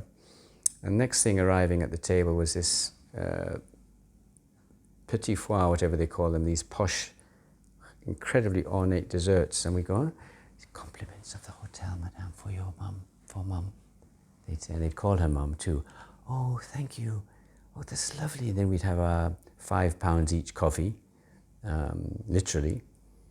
And then same hotel, suddenly, big bouquet of red roses brought by this handsome looking Kenyan guy and security. He said, we got it for your Mum. He said, it's from the front. They were going to change the flower, but we thought, no, we should bring it for your Mum. And they just presented this massive bouquet. Same place as the free things. And we were like, thank you. So for some reason, they just loved her. I swear to you.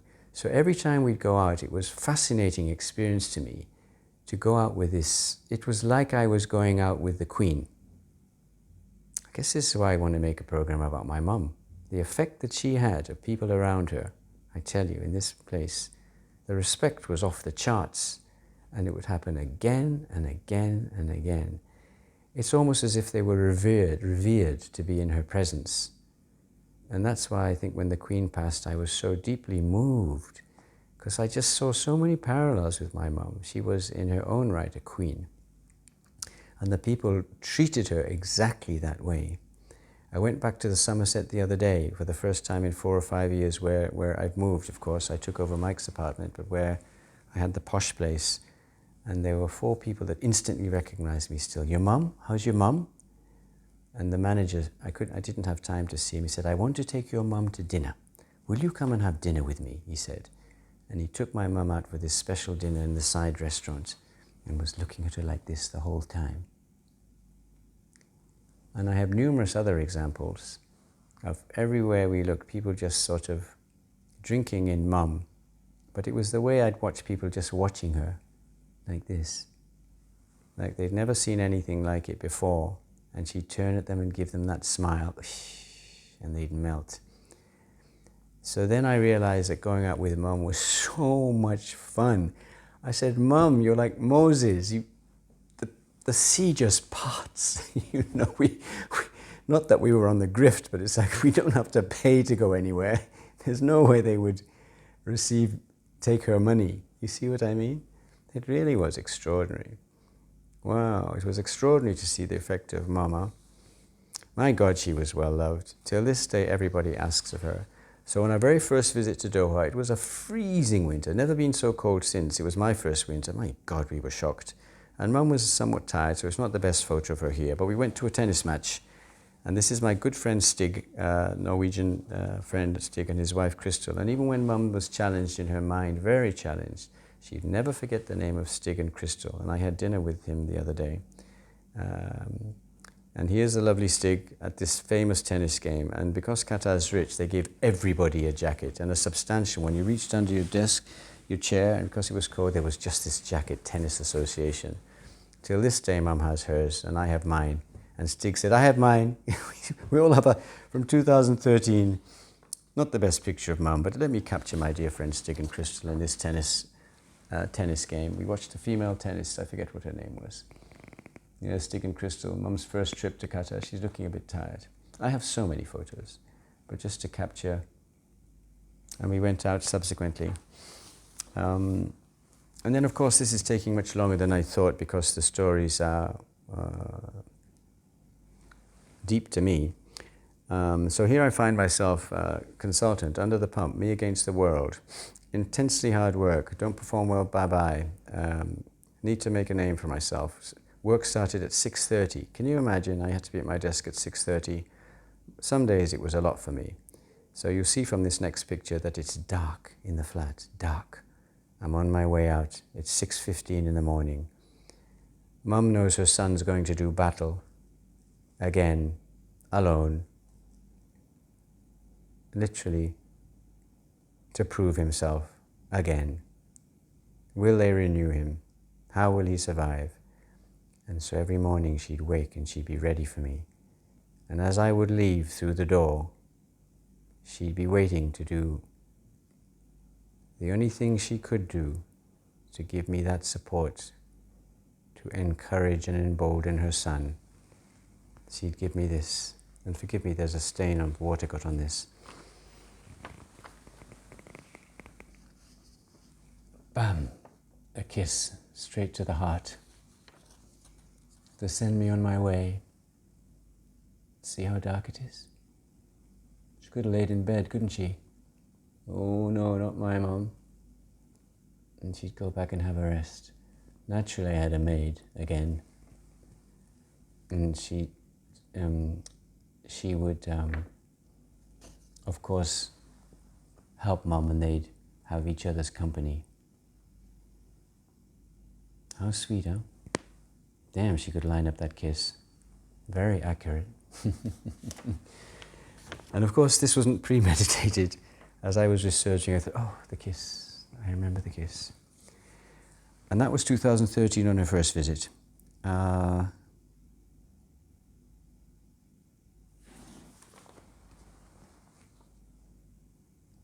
Now we have 4 visits to Qatar, don't we?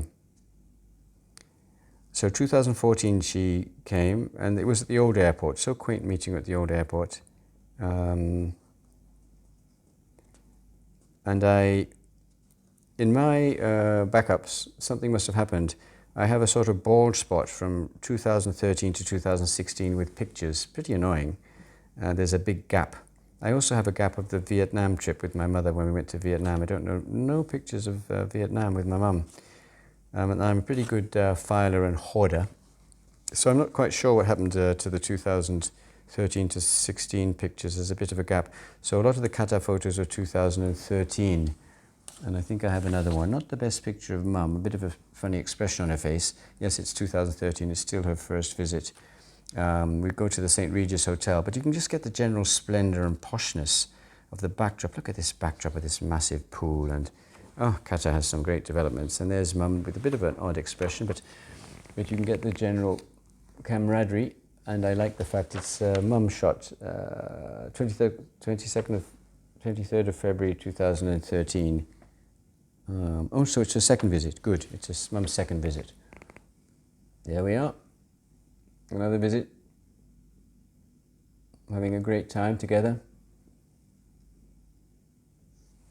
And she went down a little. And my maid, oh gosh, her name's escaping me now. I'm a bit annoyed. Jennifer? Anyway, and she said, your mum a little bit more. She put it perfectly. And I went, yes. So her first visit, 2012, she was, whoa, sprightly. And by 2013, she was, And to show you the deterioration, then there was 2014, and then there was 2015, last trip.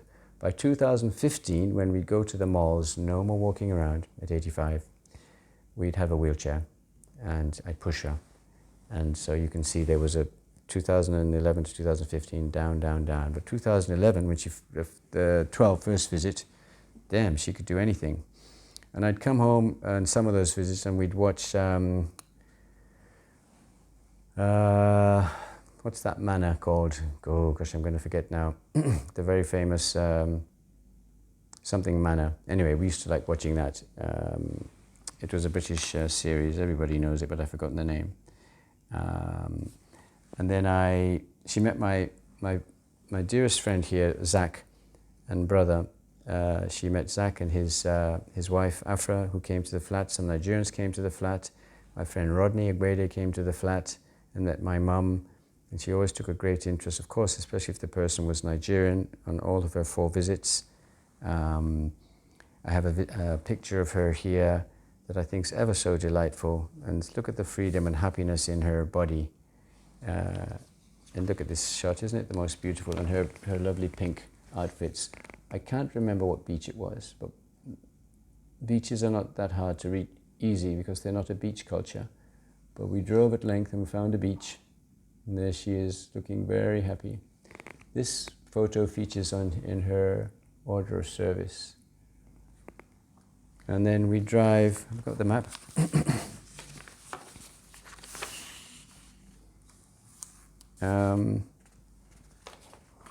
Might as well show you.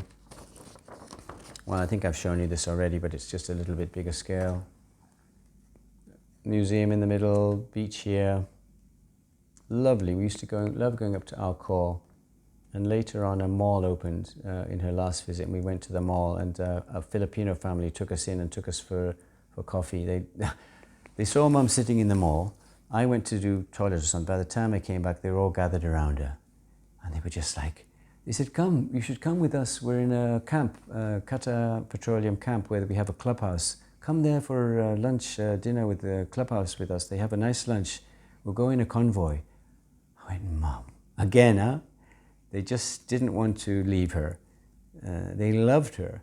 And so just out of the blue, I wasn't even there. She just sort of magnetized them. And then suddenly we were heading off again. And I always remember the story of the gentleman. His daughter was there and she'd had cancer. And now she was more or less cured, we hope.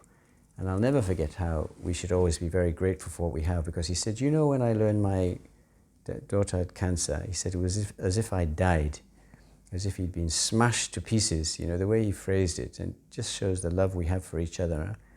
And he was destroyed, he said, his daughter. And the fact that she seems to have made a full recovery, just shows what a shock life can put us all through, what trauma. I so felt happy that she seemed to be okay now. Anyway, they were very nice, and that was just, see, I told you, just yet another example of this, the mum effect. The mum effect. I'd forgotten. Honestly, it was like someone says, would you like to go out with the Queen to you and just follow in her wake? Everyone would say, I'd love to go out with the Queen, and just sort of let the reflected glory, you know what I mean?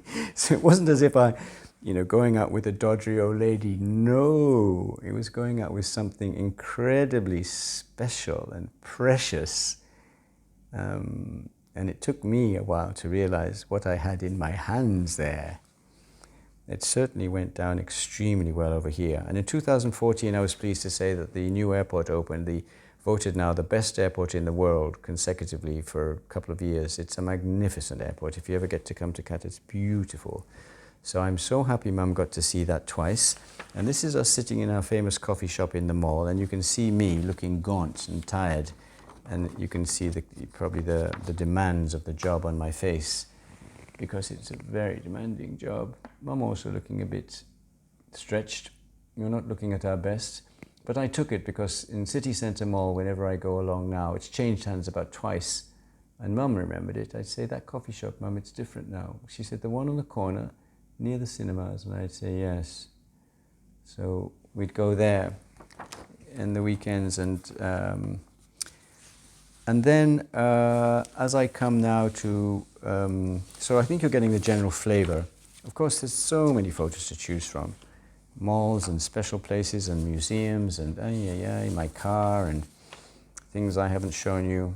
But already this video is twice as long as I imagined. But I'd forgotten just how amazing our union was, because as if that wasn't enough, now 2015, Mum's last visit, she's already 85. We're already using a wheelchair. We still go to Dubai. She said she wouldn't mind seeing Dubai, so I set it up. Oh, there's one other thing. In 2014, Mum went to see Simon. She came to me, and then she was going to go to Simon all the way down to Perth, and then she was going to come back to me, recover from that trip, wait a while in Doha, and then go back. How sweet is that? She got two trips. And I was very proud to say that I had lots of points, and I upgraded my mum to business class. So my mum traveled business class, and this means a lot to me, that in her life, she got to travel business class, both ways, and the seat, they'd help her, and the seat goes all the way horizontal. And Mum, being a person that always sort of spoke told it like it was, I said, Mum, and how was it? Because I'd gone to all this effort. It really vibrated a lot when it was horizontal. You could feel all the vibrations. Oh my God. After all my efforts, I thought you'd say it was brilliant. She didn't particularly think it was brilliant. It was bumpy. She didn't rate the lying down thing very much. I was like, oh, okay. Anyway, at least she flew business class. And there was one other time, she'd come on a visa for 30 days. And if you went to visa on arrival, no need to get a visa, but it was 30 days. So we'd go to a special place and get another 30 days, because her trips were always at least 2 months. And she'd leave just before the 30-day we're allowed to get. So trips were always 2 months. So when we got to the airport, it was still the old airport. So it must have been her second visit. At the last minute, I looked at this extension, and it was a Vietnamese name. I thought, Mum, they've given you the wrong name. So she was just about to check through, and the visa immigration place was across the car park. Luckily, we were a little bit early, and I raced tick, tick, tick, tick, tick, with the visa. Excuse me, and I cut the queue. Do I have emergency number? And I put it before the. It was the same lady that had given it to us, sullen-looking lady. And instead of her saying, "Oh, I'm sorry, made a mistake," you know what she said to me? "Why you not check?" I'll never. And there was a guy, an Indian guy, beside me, and I was about to burst out, and he touched my leg, like, "Chill, dude. One outburst from you and your mother's never going anywhere." And I just bottled it. He said, later, no, you have to just... And I just said, "Oh, yeah, I guess I should have checked." And then she just changed the name, redid it in the computer, because of course it's all within the computer. And I raced across and saying, "They've changed it, Mum, they've changed it."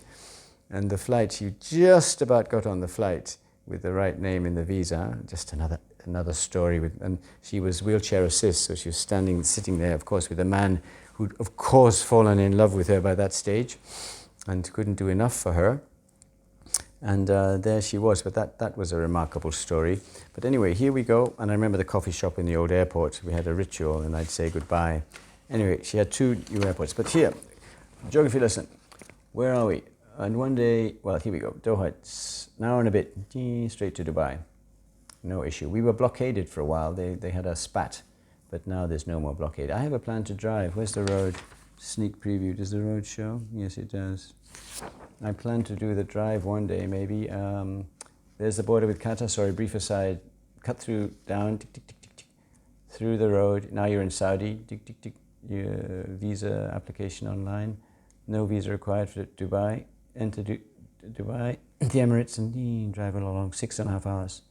It could be an interesting drive. I haven't checked the road quality, but it should be reasonable. But anyway, for us it was an hour trip, and Mum had always wanted to see Dubai. Had a very nice hotel booked and ready, and it had a very, we used to laugh at the name because it was called the Man's Ill. Like the man is ill. Manzidal, and it was very near Burj Khalifa, the tall tower, perfectly placed, 4-star, but a very good 4-star. There it is. I pulled this out. Your Manzil, downtown Dubai, because I was tracking the dates. When was Mum here? When did we do that? When did we do that? So this was good because I could see the 2015 date. And I realized, Mum's last trip, huh? Mum's last trip. And so it was ever so romantic. We got to fly together, the last flight. That was the flight. And we flew back, and we came back to this magnificent Qatar airline airport, and they had a little golf cart thingy that took my mum. And we experienced that airport together. And whilst we were in Dubai, there was a big dust storm, one of the big ones. So visibility was low, but I'd hired, it was a 2-night stay. I'd hired this taxi for 2 days, and the guy was lovely. He took us over to the Palm Jumeirah, out to the Atlantis Hotel at the end, and Mum got to see everything, a little bit dusty and all that. And we went to the some other famous hotel and drove around. And then the highlight of all was we went hop and a skip in a taxi to the Burj Khalifa because we were very close. And the highlight is, if you ever go there to see the dancing fountains, and they have various musical themes, and it was operatic at the time. It was an operatic theme with the lights, the lasers, the tower just going impossibly into the sky, and this incredible light show with the dancing fountains. And Mum and I, after a lot of jockeying, got a restaurant nearby and sat on the edge. Of course, Mum got special dispensation. They said, "Your mum can come here, your mum can come here." I tell you, the Moses parting the red wave, they're so kind to her. And so we had this rather prime position, and it was an unforgettable experience that Mum got to see these dancing fountains at 85. And then as we left and we shuffled through, there was a crush, a throng of people to get through, and Mum did a funny turn. It was too crowded, and she lost confidence, and I had to say, "Mum, just a few more meters, just a few more meters, just keep walking, just keep walking." And she really, really was not okay with it. It was too many people, too crowded, and we had to sit when they'd all gone. Oh, it was nerve-wracking. And I realized how fragile my mum was. We just about managed to do that trip. She went back home, and even the blankets on her legs felt pressured. Her legs were swollen, and she just could about do this. but we just managed it and got back to Doha. And I knew Mum, being super practical, said, I will be hanging up my travel shoes, Peter. I won't be flying anymore. You know that it's not possible. We've had a good run. And of course, me wanting some more, but Mum was not emotional under it. And of course, she said, and you can well imagine those that know my mum, you've got to put a line under it. I could do with a bit more of that, Mum, a bit more of your dose of accept things as they are. So, wow, how lucky, eh? How lucky to have experienced that. And all these things, if I hadn't have unearthed them, you know, the booking the hotel, etc., and especially the order of events. Everything is just a big jumble. But somehow by structuring how we all did it, there's been this magnificent story. And people might say, well, you do go on. No, I don't go on. It's 3 hours. In 8,000 hours in the week, what have we all done? We've done almost things we can't even mark. They're just a blur. But through the 3 hours, there'll be an artifact that's left that can be revisited. It doesn't take long in the scheme of things. This is why I defend myself when if people say, why the detail? Why not? Why not? What else would I be doing? I'm honoring my parents, and especially my mother. And if necessary, I'll speak for 6 hours. So, I think her visits here were special and amazing, 4 times. I could have sworn it was 3. I had to do a double take.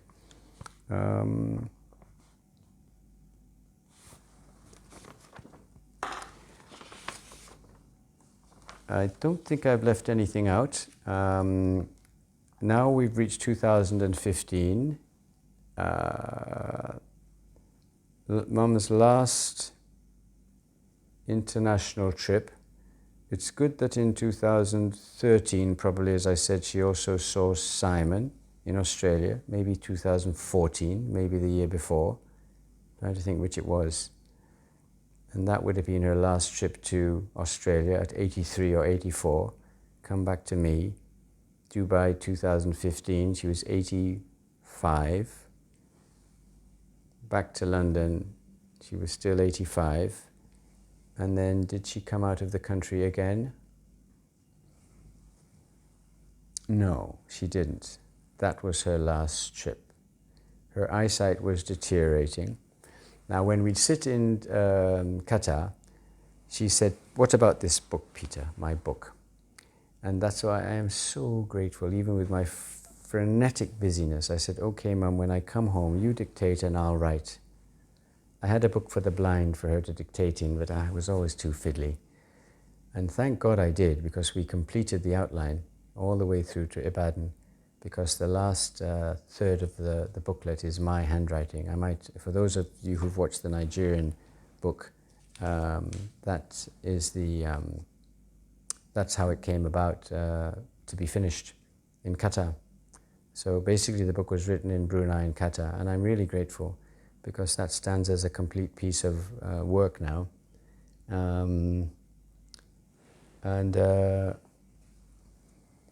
Now what remains is that from 2015 to 2020, because truly it was too much to be traveling like that, and it wasn't just the traveling, it was the preparation, a tremendous amount of preparation and thought of what to take, what to do with the flat, what that logistics. Oh, it used to draw on her. The last year I remember it really drew on her, the preparation.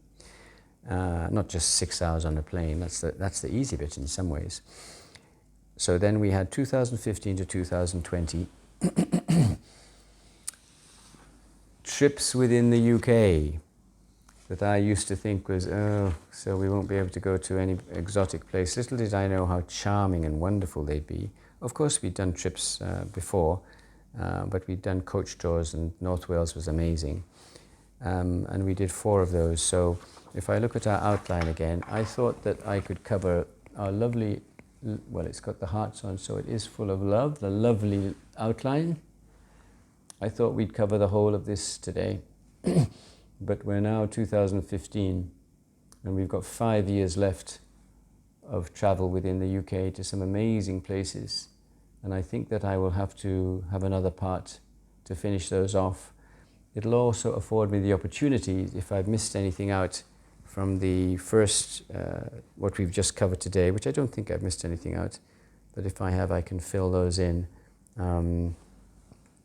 But I don't think I'll be able to do them justice at 3 hours now. Also, it'll allow me to get a little bit more daylight, because I do like to get some more daylight when I'm recording, and sometimes it's hard to start early.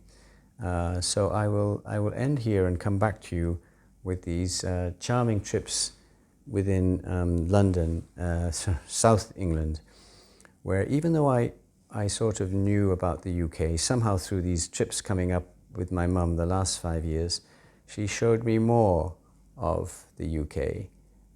The partnership of Peter, the travelling partnership of Peter and Betty, dare I call her, somehow gave to me another gift of the greatness of Great Britain.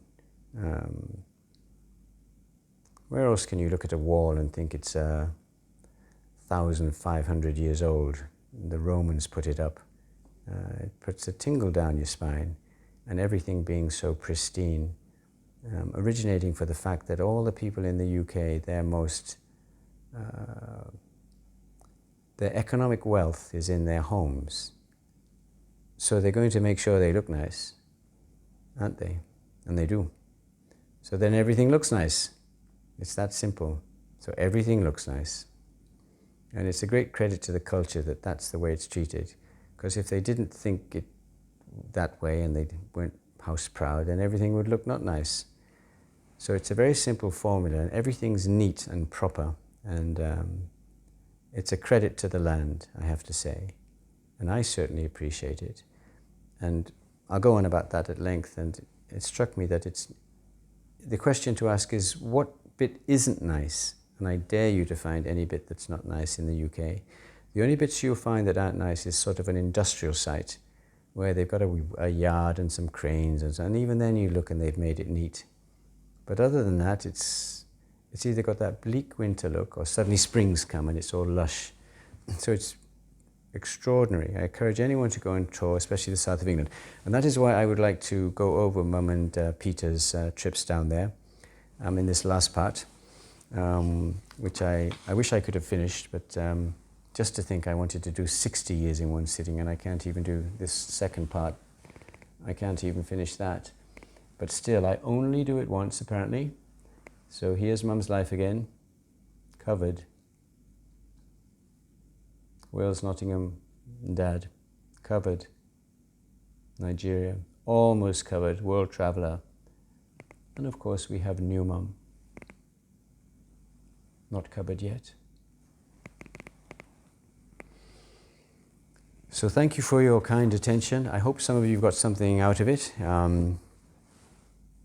3 hours later, and I do appreciate any of you that have, and I'm sure Mum and Dad do, and they're probably looking down on me and asking me to get some rest now, especially Mum, and some food. Exciting time here. The World Cup starts tomorrow. Lots to be grateful for. I wish everyone watching this happiness, fulfillment, good health, and that we all learn somehow to be more tolerant of each other and kinder to each other. It's the only thing that's going to really make for a happy world, isn't it, at the end of the day?